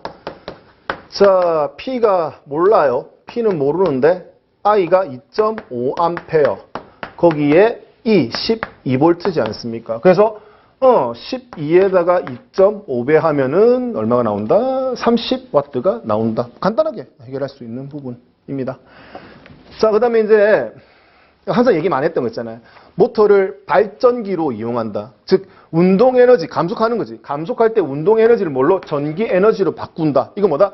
에너지 회생 제동. 이거는 최근 들어서 과거에 우리 셰시에서 스테빌라이저가 한참 문제는 많이 나왔었잖아요. CS에서 뭐 롤링 막아준다. 그 다음에 뭐 기울기를 가질 때 좌측으로 기울어지는 부분을 어떻게 토션 막아주는 토션바 스프링의 일종이다. 스테빌라이저 정말 문제 많이 나왔잖아요. 그런 개념으로 친환경 자동차에서는 뭐가 이 회생 제동 장치가 거의 주류를 이루고 있다. 많이 나와요, 이 문제는. 그래서 감속할 때 배터리를 충전한다. 그리고 뭐 같이 감속을 하더라도 속도가 높은 고속 구간에서 감속할 때 더 많은 에너지로 충전할 수 있다. 뭐 이런 부분들 있잖아요. 뭐 그래서 요거는 진짜 반드시 잘 정리를 해 두실 필요성이 있다라는 겁니다. 자, 나온 김에 다른 선지 내용도 한번 챙겨보죠. 고전압 배터리 제어 시스템입니다. BMS라고 하죠. 배터리 매니지먼트 시스템이라고 얘기를 합니다. 이거 어떻게 하는 건데? 고전압 배터리 충전 상태, 그 다음에 균형 및 냉각, 그 다음에 출력 보장 진단, 요 기능을 어떻게 배터리 매니지먼트 센서가 구현하게 된다. 요거 하나 챙겨 두시고. 자, 그 다음에 이제 하이브리드 모터 컨트롤 유닛이라고 됩니다. 모터 컨트롤 유닛이라고 해서 MCU라고도 얘기를 하지요. 이 MCU와 관련된 문제 다음에 실어 놓았으니까 이 문제 보면서 MCU의 기능에 대해서도 한 번 더 챙겨 보시면 좋을 것 같아요. 자, 모터를 제어하는 기능을 가진 녀석인데 어떤 기능을 하는지 보자는 거죠. 자, 하이브리드 모터 제어기는 인버터라고 얘기를 한다. 뭔데? 직교인이잖아요. 배터리 전원 직류를 뭐로 교류로 바꾸는 게 인버터고, 인버터를 써야지 뭐 교류 동기 모터를 원활하게 움직일 수 있잖아요. 교류 동기를 바꿔야 되기 때문에. 그래서 모터 제어 기능에 들어갈 수 있고, 그걸 어떻게 인버터라고도 표현할 수 있다. 이런 개념이죠. 자, 그다음에 이제 하이브리드 통합 제어기 명령을 받아서 모터의 구동, 전류도 어떻게 한다? 같이 제어할 수 있다라는 거예요. 뭐 전류를 크게, 뭐 작게. 이거는 뭐 기본적인 개념이라고 보시면 되겠습니다. 자, 고전압 배터리의 교류 전원을 모터의 작동에 필요한 삼상의 벌써 틀렸잖아요. 고전압 배터리는 무슨 전원이에요? 교류가 아니라 뭐다? 얘는 직류 전원이잖아요. 여기서 틀렸습니다. 그죠? 그리고 이제 모터의 작동에 필요한 게 3상이면 직류가 아니라 뭐다? 교류 전원으로 들어가야 된다는 개념인 거죠. 여기서 바로 틀렸습니다. 그래서 뭐 대단하게 어려운 것 같지만 기본적인 개념만 잘 이렇게 훑어서 보면은 크게 어렵지 않게 답을 고를 수 있는 선지들이 생각보다 많아요. 자, 그럼 이거 우리 앞에서 얘기했던 이 기능 인버터라고 하는데, 이거 인버터 기능을 잘못 설명한 거죠. 자, 배터리 충전을 위한 에너지 회수 기능. 그죠? 이거 아까 얘기했던 거 감속할 때 회생 제동 기능. 그것도 같이 여기서 수행할 수 있다라는 내용으로 MCU의 내용도 같이 좀 정리를 해 두시면 좋겠죠. 그래서 마지막 문제의 답은 이걸로 3번으로 선택하시면 되겠습니다. 자, 그럼 또 마저 조금만 쉬셨다가 9회 모의고사 또 진행하도록 하겠습니다. 자, 좀 이따 뵙겠습니다. 자, 그러면 9회 모의고사 풀이해 보도록 하죠. 자, 1번 문제도 신기술과 관련된 내용입니다. 자, 조향장치인데요. 우리 그 고속으로 고속으로 주행할 때는 핸들을 많이 꺾을 일이 별로 없잖아요. 고속으로 주행할 때는 핸들을 조금씩밖에 안 꺾잖아요. 그래서 고속으로 주행할 때는 어떻게 한다? 기어비를 크게 해가지고 핸들을 좀 돌리더라도 어떻게 된다? 조향이 잘 안 되게끔 만드는 거죠. 그리고 이제 저속으로 주행할 때 이제 핸들을 많이 꺾는 경우가 많기 때문에 저속으로 주행할 때는 조향 기어비를 좀 어떻게 한다? 작게 해가지고 좀 원활하게 회전하게끔 만드는 거죠. 그래서 이거는 아래쪽에 있는 출력 기어를 다르게 하는 거예요. 출력 기어를 어떻게 한다? 여기는 출력되는 기어를 촘촘하게 많이 집어넣고 이쪽은 듬성듬성하게 집어넣는 거예요. 그래서 우리 조향 기어비는 조향비라고 하는 뭐 우리 이제 핸들을 몇 도만큼 돌렸는지, 그죠? 핸들을 돌린 각도 분에 이제 출력이 돌아간 각도지 않습니까? 그래서 이제 여기 기어를 어떻게 촘촘하게 넣어가지고 돌렸을 때 얘가 어떻게 천천히 움직이게끔 만드는 게 이제 직진할 때 이야기인 거고요. 그리고 이제 저쪽에서 핸들을 좀 많이 꺾었을 때 듬성듬성하게 해가지고 어떻게 했나 내가 넣은 거에 같이 좀 빨리빨리 반응해서 움직일 수 있게끔 만들어 주는 것이 이제 가변 기어 비형이라고 이야기를 하는 겁니다. 줄여서 VGR이라고 표현을 하고요. 뭐 현대자동차 G70에 적용이 된 시스템이기도 합니다. 그래서 이것도 뭐 기본서에 없는 내용이니까 신기술과 관련돼서 좀 내용 좀 참고로 접목시켜 봤습니다. 자, 그 다음에 이제 제3의 브레이크로 틀린 것이 뭐냐라고 물어보는 겁니다. 뭐 주 브레이크라고 얘기하면은 디스크 브레이크, 그리고 뭐 드럼 브레이크 이런 것들을 예를 들 수가 있고요. 그 다음에 이제 주차 브레이크가 있죠. 주차하기 위해서 대부분 다 케이블, 기계식으로 작동할 수 있는 주차 브레이크. 자, 그 외에 나머지 제3의 브레이크라고 해서 엔진 브레이크, 저단의 내리막길에서 주 브레이크를 많이 쓰지 않기 위해서 저단의 기어를 집어넣어서 어떻게 한다? 속도가 잘 증속되지 않게끔 바퀴가 빨리 회전하고 싶어도 어떻게 된다? 그 기어비에 의해서 엔진 돌아가는 회전수 정해져 있을 거예요. 그래서 엔진이 더 빨리 돌지 않는 그 원리를 이용해서 쓰는 거. 엔진 브레이크. 자, 배기 브레이크는 배기가스 나가는 부분에 플랩을 설치를 해서 막아버려요. 그러면 배압이 찰 수 있으니 그 배압의 일부분을 이용해서 어떻게 들어오는 흡기 쪽도 같이 막아버린다는 개념인 거죠. 그래서 흡입도 배기도 안 되게 해서 어떻게 엔진의 출력을 줄이는 배기 브레이크. 그 다음에 이제 와전류 브레이크입니다.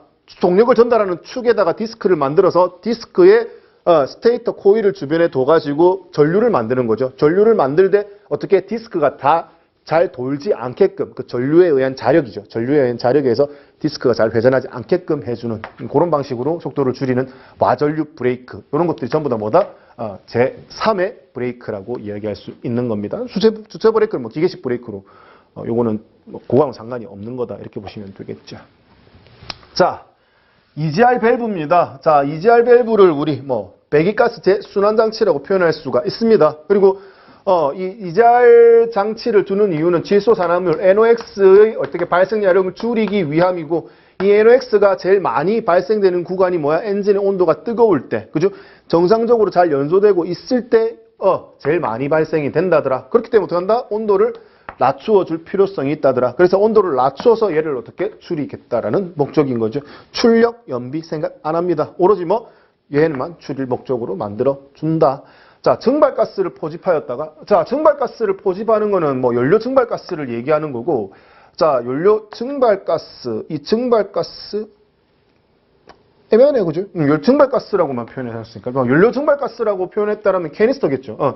캐니스터에서 모았다가 어떻게 PCV 밸브 혹은 재생 밸브라고도 하죠. 그래서 그걸 가지고 어떻게 흡기 쪽으로 다시 보내가지고 연료를 증발가스를 보내서 연소실로 보내는 그리고 연소시키는 장치. 그래서 이거는 캐니스터에 대한 설명이기 때문에 얘가 좀 틀렸다. 뭐가 됐든 간에 뭐 포집하는 거는 아니잖아요. 이거 만약에 질소산화물을 포집해가지고 한 번 더 태워내는 역할을 하는 게 뭐다?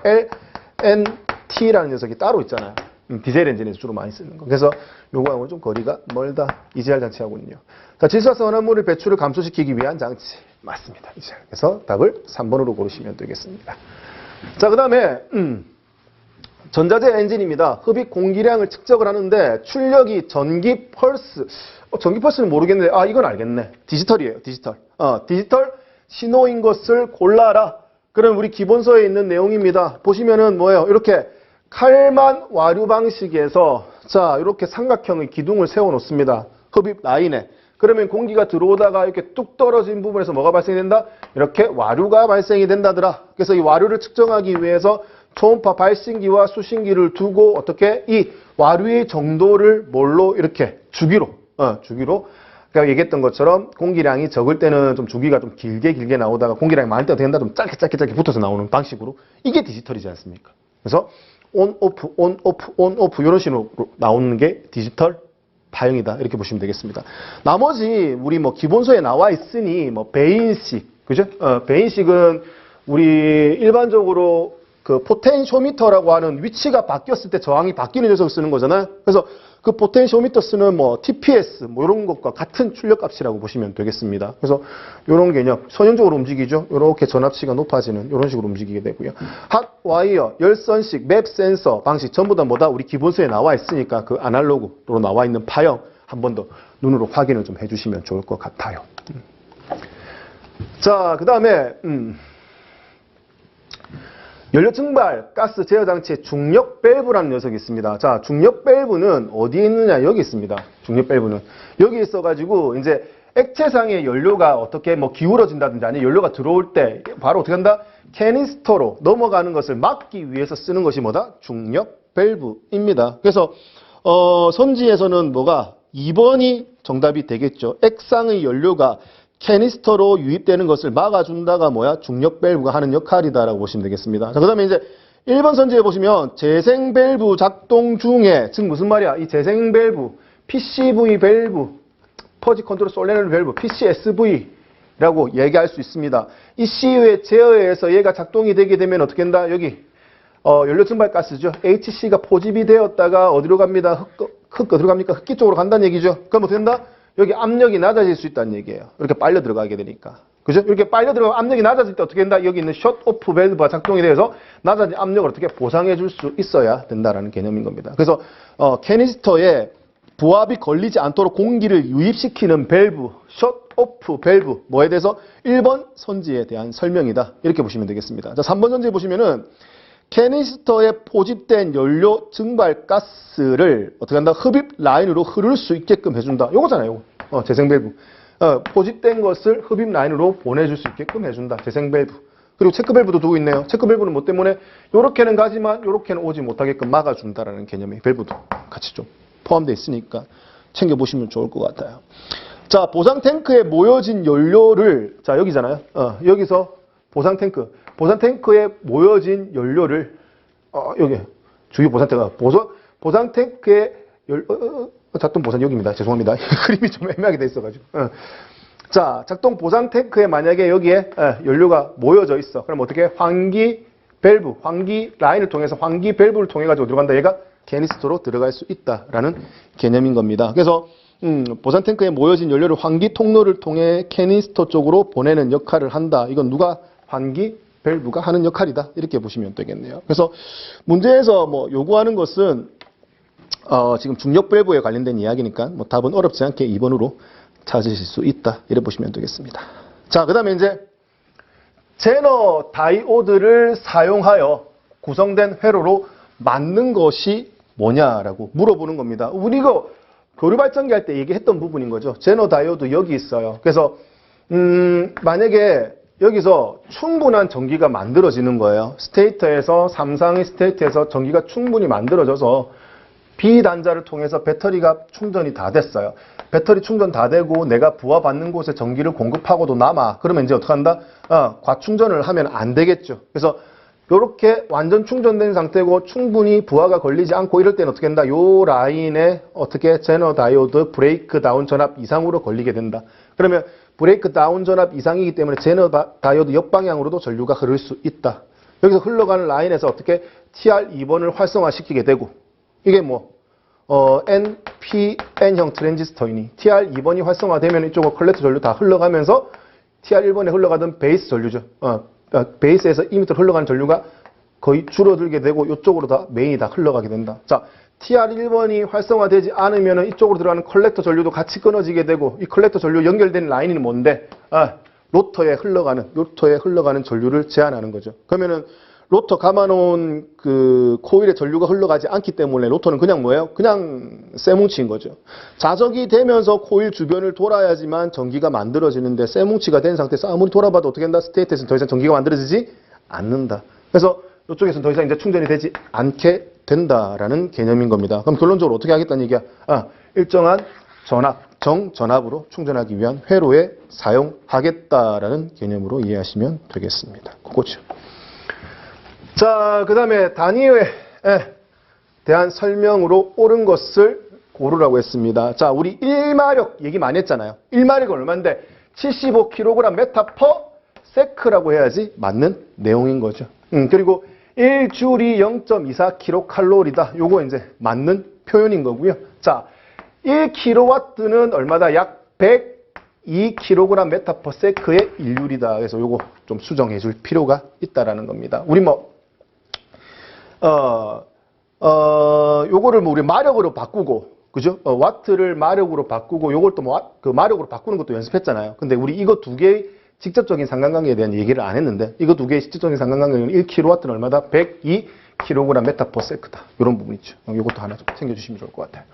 자, 그 다음에 요거 환산해 보시면 알겠지만, 3600m가 되고요. 거기에 나누기 얼마? 시간을 초로 만들면 3600초가 되죠. 그러면 하나 둘 날리고 얼마가 나온다? 10m per sec가 되어야지 맞는 얘기입니다. 1m per sec라고 있기 때문에 얘도 틀린 겁니다. 그래서 맞는 내용은 2번이다. 이렇게 보시면 되겠습니다. 자, 8번입니다. 자, 압력이 300N이에요. 자, 그 스프링의 힘에 의해서 밀어붙이는 힘이 300N입니다. 자, 여기에 클러치의 지름입니다. 클러치판의 지름. 자, 우리 클러치의 동력을 전달하기 위한 용량의 토크 계산할 때 기억나십니까? 토크는 누르는 힘에, 압력판에 누르는 힘에 비례했고요. 그 다음에 평균 유효 반지름이죠. 반지름에 비례했습니다. 거기에 뭐 마찰 개수에 비례했고, 그 다음에 마찰 면의 수에 또 비례했었습니다. 그래서 여기에서 누르는 힘 300N이라고 보시면 되겠고요. 그 다음에 클러치 판의 지름이 80cm인데 우리가 필요한 거는 뭐다? 지름이 아니고 반지름이잖아요. 그래서 이제 40cm, 여기 절반인 40cm가 되는데 단위를 보니까 미터로 바꿔야겠네요. 그래서 얼마가 된다? 0.4m가 되죠. 거기에 마찰 개수가 얼마인데 0.3이니 이거를 이제 다 곱하시면 되는 거죠. 그리고 뭐 그 마찰 판일 수는 없잖아요. 그거는 무시하시면 되고요. 그래서 킬로그램 메타의 토크 단위가 나오겠죠. 이거 다 계산하면. 그래서 이거 다 계산하면 얼마 나온다? 36Nm가 나오게 된다. 이런 부분인 겁니다. 그죠? 자, 그 다음에 이제 하이브리드 자동차에서 모터 내부의 로터 위치 및 회전수를 감지하는 것이 뭐냐라고 물어보는 겁니다. 자, 우리 하이브리드 자동차에서 뭐 많이 사용한다? 우리 교류 동기 모터라는 녀석을 많이 사용을 하게 됩니다. 즉 무슨 말이야? 교류를 이용하고 동기 모터인데 무슨 모터? 동기 모터라는 것을 사용을 한다. 그럼 우리 일반적으로 모터라고 얘기하는 거는 우리 그 직류 모터가 있고 교류 모터가 있습니다. 그죠? 직류 모터를 뭐 대표적인 예가 뭐다? 직류 모터의 대표적인 예가 우리 뭐 기동 전동기라고 보시면 돼요. 우리 기동 전동기 다 배웠잖아요. 기동 전동기 구성 요소도 다 배웠고 얘는 뭐도 필요하다? 브러쉬의 정류자도 필요하다는 얘기. 그리고 브러쉬의 정류자가 닿아서 언더컷이 계속 지나가기 때문에 어떻게 마찰이 커진다. 이 마찰 때문에 브러쉬도 닳고 그다음에 정류자도 닳게 된다. 그래서 고속 회전에는 적합하지 않다. 그죠? 그래서 이제 이건 전류를 제어하면서 큰 전류가 흘러갈 때 큰 토크를 낼 수 있다는 장점을 가지고 있다고 했었습니다. 얘 말고 뭐가 있다? 교류 모터가 있어요. 자, 교류 모터는 우리 일반적으로 이거를 교류 유도 모터를 얘기합니다. 유도 모터. 일반적으로 교류 유도 모터를 그냥 우리 교류 모터라고 이야기를 하는 겁니다. 그러면 우리 일반적으로 제일 많이 쓰이는 교류 모터, 즉 교류 유도 모터의 원리는요. 외부에 이제 이렇게 스테이터를 주는 겁니다. 외부에. 자, 외부에 스테이터를 주고 그 다음에 안쪽에 어떻게 된다? 회전자를 주는 거예요. 회전자. 이렇게 회전할 수 있게끔. 그래서 바깥에다가 이제 삼상의 교류 전기를 흘려 보내는 겁니다. 교류 전기 주기를 보시면 알겠지만 플러스와 마이너스가 이렇게 주기적으로 시간에 따라서 흘러간다라는 거. 우리 이게 교류 전원이지 않습니까? 그래서 이렇게 교류 전원을 쓰게 되면 이 교류 전원 흘러가는 거에 따라서 어떻게 된다? 시계 방향과 한 번은 시계 방향 흘렀다가 한 번은 반시계 방향 흐르면서 어떻게 된다? 자력이 세졌다가 약해졌다. 교류에 의해서 세졌다가 약해졌다를 반복하게 되는 거죠. 그럼 얘가 무슨 역할을 한다? 자성을 만들어서 자석이 세지고 약해지고에 붙였다 뗐다 역할을 할 수 있다고요. 교류 전원을 인가시키는 것만으로도. 그래서 인근에 접해 있는 코일은 이 자력의 영향을 받을 수밖에 없다고요. 그럼 여기서 뭐가 만들어진다? 전기가 만들어진다고요. 여기서 전류가 만들어서 흐른다고요. 근데 이 전류의 세기도 어떻게 된다? 이 교류 전기의 전원이 바뀌는 것처럼 흐르는 것처럼 여기도 같이 어떻게 세기가 달라질 수 있다는 얘기예요. 순간적으로. 그래서 외부에 교류 전기가 들어가서 코일에 전기가 흘러가는 이쪽에서 어떻게 된다? 전기가 흘러가면서 이쪽에서 어떻게 된다? 자력이 생기게 된다는 얘기죠. 전류가 흘러가면. 그래서 유도가 되어서 외부에서 어떻게 전원을 받아가지고 얘가 전기가 흘러가면서 자력을 만들어서 같은 극성끼리 밀어내는 방향으로 이렇게 회전하는 이런 거를 뭐라고 한다? 우리 교류 유도 모터라고 이야기를 합니다. 이 교류 유도 모터는 따로 이제 브러쉬가 필요 없다라는 거죠. 왜? 유도시켜서 전원을 공급해가지고 얘가 돌아가게 만드니까요. 그래서 직류 모터에 비해가지고 구조가 훨씬 더 간단하다고 얘기할 수 있습니다. 왜? 뭐 브러쉬, 정류자 이딴 거 필요 없으니까요. 다만 이제 이 교류 전기가 흘러가면서 얘가 교류 전기가 흘러가면서 바깥에 외부에 만들어지는 자기장보다 가운데 있는 회전하는 이 로터가 더 빨리 돌 수는 없어요. 항상 외부의 자력이 먼저 만들어지고 유도되면서 얘가 뒤따라가면서 일부 미끄럼, 슬립을 가지면서 회전수가 따라가는 경향이니 정밀하게 제어하기는 쉽지 않다는 개념인 겁니다. 정밀하게 제어하기는. 그래서 이 가운데 부분을 아예 어떻게 한다? 유도 전기를 흘려가지고 자력을 만드는 게 아니라 여기를 뭐 아예 그냥 영구 자석을 만들어가지고 N극, S극 그냥 정확하게 주는 겁니다. 극성을. 그래서 연구 자석을 써서 극성을 만들어가지고 외부에 어떻게 한다? 교류 전기 흘렸을 때 여기는 유도되는 게 아니라 자성을 가지고 있으니까 바로바로 반응해서 어떻게 회전할 수 있다는 개념인 거죠. 그래서 내가 원하는 주기에 낮춰가지고 똑같이 돌아갈 수 있다는 개념이에요. 여기서 내는 뭐 브러쉬는 없죠. 연구 자석을 쓰기 때문에. 그래서 구조는 간단해요. 예. 그래서 이제 동기화시켜서 회전수를 맞춰서 움직이다 보니까 훨씬 더 슬립 없이 정밀하게 제어가 가능하다라는 겁니다. 지금 현재 사용하고 있는 게 뭐다? 이런 교류 동기 모터를 어디에 쓴다? 하이브리드 자동차의 모터로 사용하고 있다라고요. 그렇기 때문에 이제 이 동기화시켜서 회전할 때 어떻게 된다? 이 회전수라든지 위치에 대해서 정확하게 알 필요성이 있다라는 겁니다. 그래서 그 회전수를 정확하게 인지하기 위해서 쓰는 것이 뭐다? 리졸버 센서라고 보시면 되겠죠. 리졸버 센서. 그래서 리졸버 센서를 내연 기관으로 따지면은 거의 뭐 1번 상사점 센서 역할? 그게 이제 그 캠 포지션 센서. 그 이제 1번 상사점 센서 역할이 캠 포지션 센서로 넘어오지 않습니까? 그래서 그 정도의 역할을 한다 이렇게 보시면 되겠습니다. 그래서 그게 반드시 필요하겠죠. 로터의 위치를 파악을 해야 되니까. 그래서 리졸버 센서다 이렇게 보시면 되겠습니다. 자, 그 다음에 이제 하이브리드 자동차 고전압 배터리의 사용 가능 에너지를 표시하는 게 뭐냐. 그러니까 이제 충전된 상태를 나타내는 거죠. 그래서 그걸 SOC라고 이야기를 한다. 뭐 그런 개념이에요. 그리고 이제 릴레이를 전부 다 모아놓은 장치, 전원을 제어한 릴레이를 모아놓은 장치를 뭐라고 한다? PRA라고 이야기를 하고요. 자, 로우 DC-DC 컨버터 알고 계시죠? 고전압 배터리가 있고 그 다음에 저전압 배터리 12V짜리 같이 사용한다는 얘기예요. 12V를 충전하기 위한 발전기 따로 둘 필요 없잖아요. 어차피 고전압이 있으니 고전압을 낮춰서 저전압을 충전하기 위해 사용하는 게 뭐다? LDC. 그 다음에 BMS는 앞에서 언급했잖아요. 그래서 하나씩 늘려가자고요. 시험 치기 전에. 뭐 친환경 자동차에 관련돼서. 자, 수고하셨고요. 그럼 조금 쉬셨다가 10회에서 뵙도록 하겠습니다. 자, 좀 쉬었다 오십시오. 자, 이제 마지막 10회 모의고사입니다. 자, 엔진 주요부에서 피스톤과 관련된 설명으로 맞는 게 뭐냐라고 물어보는 겁니다. 자, 피스톤의 직경은 보스부에서 측정한다. 보스부가 뭐예요? 스커트부 길게 내려와 있는 거, 그리고 핀이 박혀 있는 부분, 피스톤에서 핀이 박혀 있는 부분이 이제 보스부라고 하죠. 그리고 이제 핀을 기준으로 피스톤이 까딱까딱거리니까 스커트 있는 부분이 많이 측압을 받게 된다. 그래서 측압을 많이 받지 않는 보스부를 어떻게 이렇게 쭉 중량 감소를 위해서 이렇게 쭉 깎아낸다더라. 슬리퍼 피스톤 이런 개념이었잖아요. 그래서 이렇게 깎아내고 여기 부분은 어떻게 된다? 충격도 많이 안 받기 때문에 직경을 좀 크게 제작하지는 않는다는 개념이에요. 그러면 가장 직경이 큰 부분은 뭐다? 스커트부가 되는 거죠. 그래서 피스톤 직경은 보스부에서 측정하는 게 아니라 뭐다? 직경이 가장 큰 스커트부에서 측정을 하는 것이 맞다라는 겁니다. 그래서 우리 일반적으로 피스톤 간극이라고 얘기하잖아요. 그럼 간극이라고 얘기하는 거는 실린더의 상부, 중부, 하부 중에서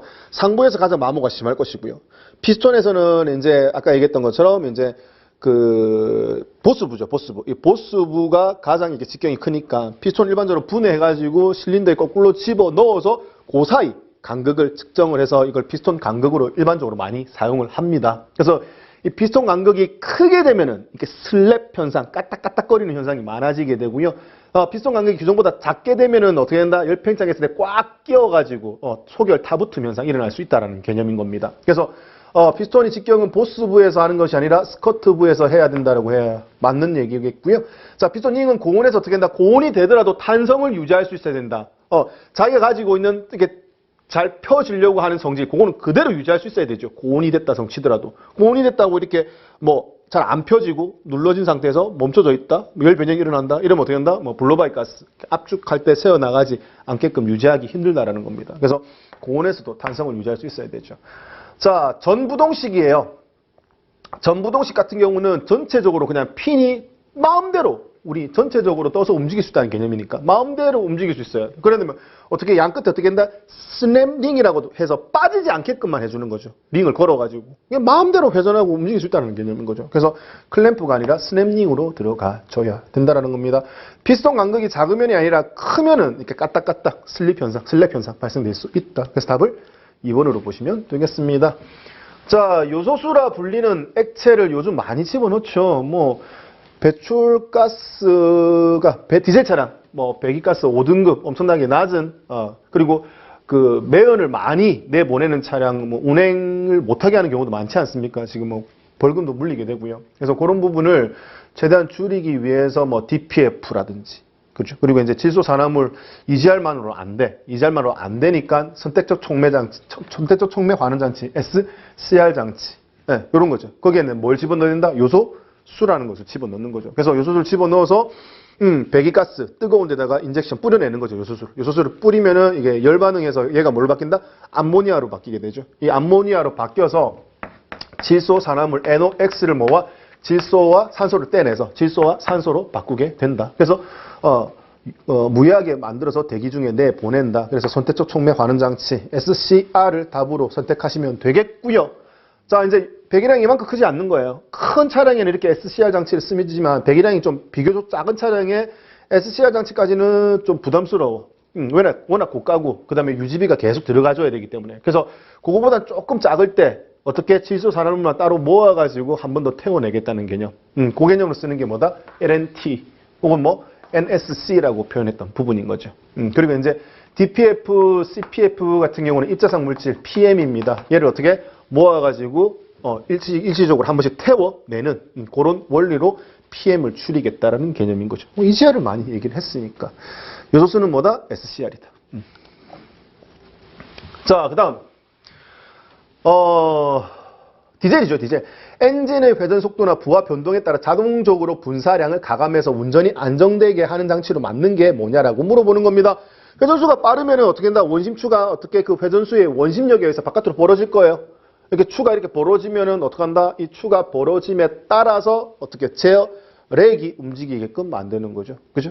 제어렉이 움직여져 가지고 제어렉, 그럼 제어 피니언, 제어 슬리브, 그 다음에 플런저가 회전을 해서 어떻게 한다? 분사량을 가감할 수가 있다라는 개념인 겁니다. 그래서 저속에서는 엔진이 부조가 일어날 수 있으니 분사량을 좀 증가시켜주고, 그리고 고속으로 막 돌아갈 때는 이렇게 제한을 할 수가 없는 거예요. 회전수 빨라짐에 따라 연료가 계속 많이 들어가니 그때는 어떻게 고속으로 올라갈 때는 오히려 어떻게 연료를 좀 줄이는 방식으로 보정해주는 장치, 이걸 뭐라고 한다? 조속기라고 이야기를 했지요. 자, 펌프와 터빈의 속도가 거의 같아졌대요. 거의. 그러면 토크 컨버터의 성능 곡선도에서 속도비가 얼마? 거의 1에 가까워졌다는 얘기예요. 1에 가까워졌을 때 운동은 어떻게 되는데 벌써 클러치 포인트 0.8을 넘은 거잖아요. 클러치 포인트에서 어떻게 되는데 펌프와 터빈이 도는 방향으로 스테이터 같이 돌기 시작하잖아요. 그때 이제 힘 안 받으면서 돌아가는 거잖아요. 아무런 힘을 받지도 않고 돌아가는 상태를 뭐라고 한다? 우리 공전이라고 표현을 하는 겁니다. 공전. 그래서 스테이터는 어떤 운전하느냐? 힘 안 받고 또 같이 펌프와 터빈 돌아가는 방향으로 돌아가기 때문에 공전한다라고 표현할 수 있다는 겁니다. 이렇게 공전할 수 있는 거는 뭐 때문에 그 전에 원웨이 클러치 때문에 한 방향으로 움직이지 못하게 하다가 클러치 포인트 넘어가면서 같은 방향으로 그 반대 방향으로 유체가 들어오게 되면 움직일 수 있게끔 하는 그 원리로 공전할 수 있다라는 겁니다. 자, 추진축의 구조 및 설명에 대한 내용으로 틀린 것을 고르라고 합니다. 자, 길이가 길어요. 추진축이 길이가 길어질 때는 자재 이음을 쓰는 것이 아니라 여기 보시는 것처럼 된다. 센터 베어링을 써가지고 이렇게 차체 중간중간에 이렇게 고정시킬 필요가 있다는 겁니다. 축이 너무 길어버리면 어떻게 되는데 이게 하나의 추진축으로 이루어졌다면 어떻게 된다? 이게 축이 처질 수밖에 없어요. 가운데. 그럼 처지게 되면 고속으로 돌아가는 상태에서 처졌다. 그럼 어떻게 된다? 휠링이 어마어마하겠죠. 그래서 그런 부분을 제어하기 위해서 중간중간에 이렇게 차체에 묶을 필요성이 있다. 뭘 통해 가지고? 센터 베어링을 통해 가지고요. 그래서 센터 베어링 안에는 충격을 완화시키는 고무장치, 뭐 베어링 홀더 이런 것들이 들어가 있다. 뭐 이것도 참고로 좀 알아주시면 좋을 것 같네요. 나머지 다 맞는 내용이잖아요. 뭐 길이와 각도 변화, 길이 변화, 슬립 이음, 각도 변화, 뭐 자재 이음, 그리고 사용 회전 속도, 그 다음에 공명이 일어나지 않아야 되죠. 이상한 음이 일어나면 안 됩니다. 자, 그 다음에 회전 시 평형을 유지하기 위해서 평행추가 반드시 설치되어 있어야 된다. 그죠? 그래서 그거를 휠링을 막아줄 수 있다라는 개념인 거죠. 자, 옵티컬 타입의 센서라고 이야기를 하죠. 그죠? 자, 차체와 컨트롤암 사이 차축의 상대 위치를 검출하는 거. 발광 다이오드, 포토 다이오드는 그거잖아요. 일단 우리 제일 대표적인 게 뭐야? 배전기죠. 배전기 안에 1번 상사점 센서, 크랭크 각 센서를 사용을 했었고, 그 다음에 우리 조향 핸들 각도 센서에 마찬가지 똑같이 사용할 수 있었습니다. 그 외에 이제, 이게, 차축과 차체 사이 로드를 놓고 얘가 어떻게 붙었다 떨어졌다 하니까 스프링 현가장치에 의해서. 그럼 요 사이 어떻게 똑같이 발광 다이오드, 수광 다이오드를 놓고 그 움직임을 측정할 수 있는 방식으로 사용할 수 있는 겁니다. 그리고 이거는 뭐 그 방식 말고로도 가변 저항, 위치가 바뀔 때 저항이 바뀌는 가변 저항으로도 쓸 수도 있죠. 근데 여기서 요구하는 건 뭐야? 차고 센서에서 이런 용도로도 쓸 수 있다. 그리고 뭐 조향각 센서로도 될 수 있지만 그 이후의 조건이 뭔데요? 차체와 로어 컨트롤러, 스프링 움직임에 의해서 움직이는 거. 요 사이에 상대 위치를 검출하기 때문에 이걸 뭘로? 차고 센서를 답으로 선택을 하시면 되겠습니다. 뭐 나머지 내용 모른다서 치더라도 뭐 역할이 차고 센서 역할인데 그죠? 답은 고르실 수 있겠다. 자, 그다음에 이제 40A의 전류로 방전 종지 전압이 되기 전까지 5시간 사용할 수 있는 거예요. 이걸로 뭘 구해라? 일단 용량을 구할 수 있다는 개념인 거죠. 그래서 4, 5, 20에 200A가 뭐다? 이 배터리의 용량인 거잖아요. 그래 놓고 이 축전지 두 개를 직렬로 연결했네요. 직렬로 연결하면은 뭐가? 전압이 어떻게 된다? 직렬 연결했기 때문에 2배로 늘어나겠죠. 직렬 연결했잖아요. 대신에 이제 용량은 뭐야? 용량은 그대로인 거잖아요. 용량은 그대로. 근데 이제 병렬로 연결하면 용량이 2배가 되고 전압이 그대로인 거잖아요. 그죠? 근데 여기서는 뭐야? 직렬로 연결했기 때문에 용량에는 영향을 준다, 안 준다? 안 준다. 안 준다. 이게 이제 함정인 거죠. 그래 놓고 어떻게 한다? 25A율로 방전을 시켰을 때 방전 종지 전압이 될 때까지 사용할 수 있는 시간은 얼마냐라고 물어보는 겁니다. 그럼 이거 나누기 하시면 여기 얼마다? 8이죠, 8. 그래서 8시간 쓸 수 있는 거야, 8시간. 맞죠? 8시간. 근데 이제, 죄송합니다. 해설에서는 똑같이 이렇게 해놓고 답을 제가 2번으로 체크해놨습니다. 해설을 요 식대로 하면 어떻게 된다? 1번이 답입니다. 그래서 요거 조금 수정 좀 해주십시오. 그래서 답은 2번으로 되어 있지만, 해설 내용대로 답을 1번으로 선택을 해서 수정을 좀 해주시면 되겠습니다. 자, 그 다음에 이제 8번 문제 보도록 하지요. 직류 전동기와 교류 전동기를 비교한 내용이다. 틀린 것을 골라라. 자, 별 다른 얘기가 없는 거잖아요. 직류 모터, 교류 모터입니다. 그러면 우리 직류 모터의 대표적인 예, 기동 전동기라고 보시면 돼요. 기동 전동기 모터라고 보시면 되겠고요. 교류는 뭔데? 교류는 얘가 교류 유도 전동기. 아까 제가 설명했던 거 있잖아요. 가운데 있고 아무리 전원을 안 받고 어떻게 외부의 교류에 의해서 전원이 바뀔 때 어떻게 안에서 유도가 되어서 그 유도된 전원에 의해서 따라 돌아가는 방식이잖아요. 제일 많이 쓰는 거 보편화되어 있고 상용화되어 있고 그걸 비교한 내용인 겁니다. 자, 직류 전동기는 구조가 복잡하겠죠? 왜? 브러쉬, 그 다음에 슬립링 여러 가지 구성 요소를 다 갖추어야지만 직류 전동기가 될 수 있지만 교류 전동기는 그런 것들 필요 없잖아요. 외부에 스테이터 놔놓고요. 스테이터에 어떻게 된다? 삼성 전원 넣으면서 어떻게 장기장이 이렇게 돌아가게끔 만들고요. 거기에 유도된 전원에 의해서 같이 돌게끔 만들면 되니까 굉장히 간단한 구조로 되어 있을 수 있다는 거죠. 그리고 이제 얘는 브러쉬가 필요 없잖아요. 브러쉬가 필요 없기 때문에 더 높은 속도로도 회전이 가능하다라는 개념인 거죠. 그래서 직류 전동기는 고속 회전이 어렵죠. 왜? 모터 안에 아까 얘기했지만 브러쉬와 슬립링 이런 것들이 있기 때문에 회전 제한을 받아요. 교류 전동기는 어떻게 한다? 고속이 쉽죠. 맞아요. 저속 회전은 직류 전동기와 교류 전동기 둘 다 모두 쉬워요. 저속이기 때문에 크게 문제될 건 없어요. 자, 직류 전동기는 회전 속도가 변화가 적으나 직류 전동기 회전 속도 변화가 적으나 교류 전동기는 뭐다? 회전 속도 변화가 크다. 우리 이거는 다른 그 개념으로 일단 회전 속도가 일정하게 나오는 거는 일단은 교류, 발전기 이런 개념에서 얘기했지만 모터 역시도 어떻게 된다? 얘는 회전수가 좀 일정하게 나오는 경향이 있다는 겁니다. 근데 얘는 우리 아시잖아요. 토크에 의해서 어떻게 부하가 많이 걸릴 때는 적게 돌고도 힘 많이 낼 수도 있고요. 그리고 이제 거기에 과전류가 흘러갈 수도 있고. 그래서 흘러가는 전류를 제어해가지고 토크라든지 회전수 이런 것들 변동 주기에는 어떻게 된다? 요게 훨씬 더 낫다라는 거죠. 그래서 직류 전동기 회전 속도는 변화가 일부 좀 큰데 주로 사용할 수 있고 토크를 많이 내는데 주로 많이 사용한다. 그리고 교류 전동기는 뭐야? 회전수가 일정하게 나오는데 교류 모터로 사용할 수 있다. 이렇게 보시면 되겠습니다. 그래서 4번을 틀린 선지로 고르시면 되겠어요. 자, 그 다음에 하이브리드 자동차에 연구 자석을 쓴다고 했죠. 아까 동기모터 기억나십니까? 교류 동기모터를 얘기하는 겁니다. 자, 교류 동기 전동기에 연구 자석을 쓰는 거예요. 그래서 연구 자석을 써서 아까 교류 유도 전동기보다 교류 유도 전동기는 외부의 전원이 이렇게 교류해서 돌아갈 때 유도되어서 따라 돌다 보니까 어떻게 된다? 정밀한 제어가 좀 쉽지 않다라고 얘기했죠. 속도의 차이도 있고. 그래서 이런 것들보다 영구 자석을 쓰게 되면은 속도 맞춰서 딱 영구 자석 쓰니까 돌아가는 거에 맞춰서 그대로 움직이고 제어하기도 훨씬 더 편하다라고 얘기했던 부분인 겁니다. 그래서 그거예요. 요것에 대한 설명도 틀린 거. 자, 비동기 전동기와 비교해서 어떻게 되면 효율이 훨씬 더 높겠죠. 아까 위치까지 검출해가지고 정확하게 제어할 수가 있으니. 에너지 밀도가 높은 어떻게 되는 영구 자석을 쓸 필요성이 있다라는 겁니다. 그래서 네오디뮴이라고 해서 자력이 엄청나게 강한 영구 자석을 쓰고, 근데 이 자석들이 재료들이 전부 다 히토류라고 많이 들어보셨죠. 요새 중국에서 생산량이 엄청나게 많아가지고 뭐 무역 분쟁이라는 히토류 미국 누구한테 안 줄 거야라는 개념인 거 있잖아요. 그래서 워낙 영구 자석들이 이런 모터라든지 이런 전자제어 시스템에 많이 들어가다 보니까 그 중요성이 엄청나게 많이 높아지고 있다. 이런 개념이에요. 그래서 에너지 밀도가 훨씬 더 높은 네오디뮴 같은 영구 자석을 주로 사용해서 제어를 합니다.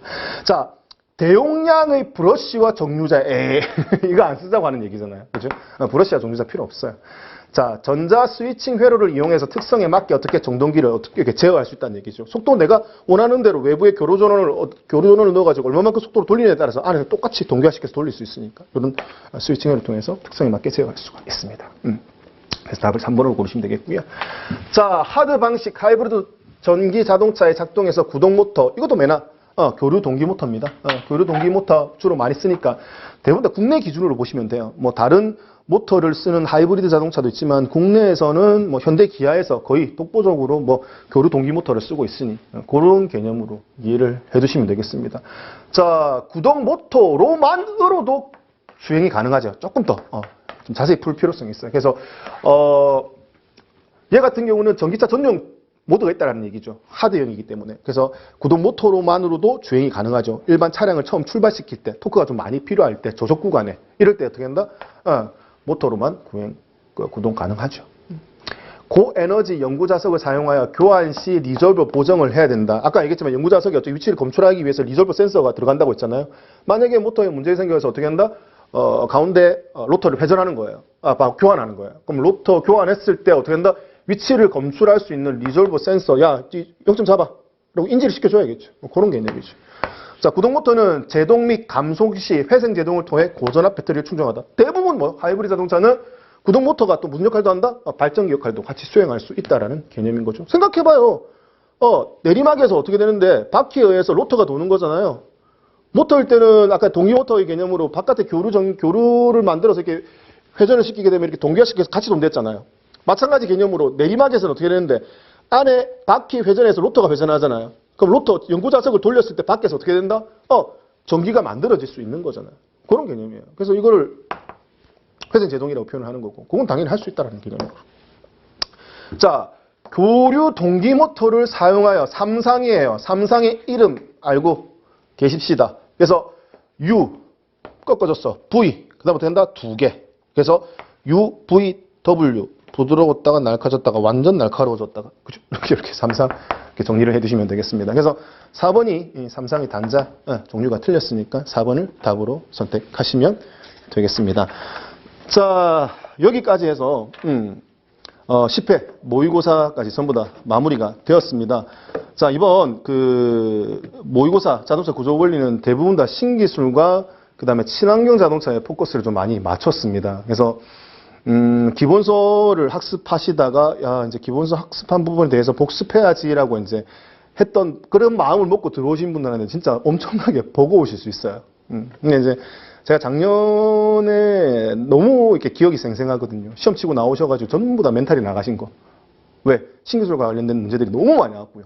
그리고 거기에 친환경 자동차까지 많이 나와버렸죠. 그래 이제 내가 이때까지 공부했던 내용과 너무 동떨어지게 문제가 나오니까 시험 딱 끝나고 나니까 이게 뭐 한 거지라는 생각이 많이 들더라는 거예요. 그런 수험생들 보면서 마음이 정말 안 좋았거든요. 그래서 그런 부분에 조금만 더 마지막에 더 준비해드려야겠다는 생각이 좀 많이 앞섰었어요. 요번에 파이널 모의고사는요. 그래서 그런 부분에 좀 친환경 자동차, 신기술 그런 부분에 좀 하나 더 챙겨간다는 마음으로 일단 좀 가볍게 좀 봐주시면 좋겠고, 제일 중요한 거는 맨 마지막까지 기본서에 진짜 많이 나왔던 내용, 중요한 내용들은 놓치지 않게끔 그 부분은 반드시 좀 복습을 잘 해주셔야 한다라는 거. 그 부분은 뭐 누차 말씀드렸던 거니까. 그럼 자꾸 말씀드려도 너무너무 중요한 얘기니까 그렇게 계속 반복하게 된다라고 생각하시면 좋겠습니다.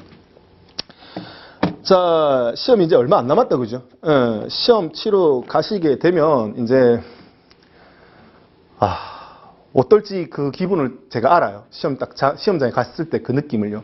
그리고 저는 어떻게 보면 좀 가벼운 마음으로 간 거예요. 가벼운 마음으로 가서 이제 난 문제만 복원해야지라고 하는 마음으로 갔지만 정말 준비를 많이 하고 열심히 하신 분일수록 어떻게 마음의 부담감은 더 클 수밖에 없어요. 보상심리인 거예요. 내가 이 시험을 위해서 내가 얼마만큼 노력을 했는데 이렇게 많이 노력을 했는데 당연히 결과가 좋아야지라는 그 심리예요. 그 심리. 열심히 한 분일수록 오히려 더 어떻게 한다? 시험의 부담감이 더 클 수 있다는 겁니다. 제가 제일 좋아하는 얘기예요.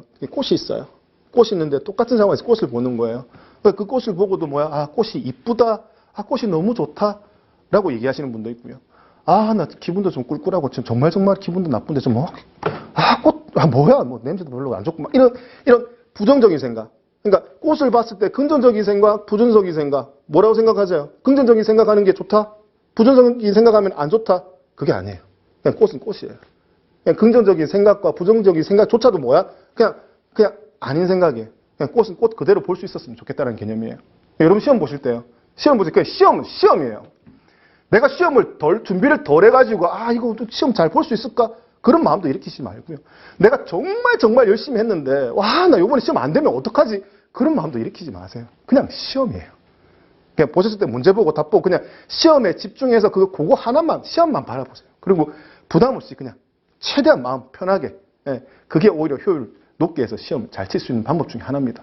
그리고 다시 한번 부탁드리지만 시험장에 있는 시계 믿지 마시고요. 본인이 가지고 가는 그 시계 아니면은 벽걸이 있는 시계 중간중간 사회 과목을 치시는 분은 20문제 40분이지 않습니까? 중간중간 시간 안배 잘 하셔야 됩니다. 그리고 OMR 카드 작성하는 시간 그것도 좀 배려를 잘 해두시고요. 시험 당일날 신분증 그다음에 컴퓨터용 사인펜 그리고 그런 것들 준비물 이런 것들 잘 소원표죠. 소원표. 이렇게 잊어버리지 않고 잘 보고 좋은 결과 있으셨으면 합니다. 그리고 이제 마지막까지 건강 잘 관리하셔가지고 좋은 컨디션에서 시험 잘 보시길 기원하겠습니다. 수고 많으셨습니다. 이윤승이었습니다. 감사합니다.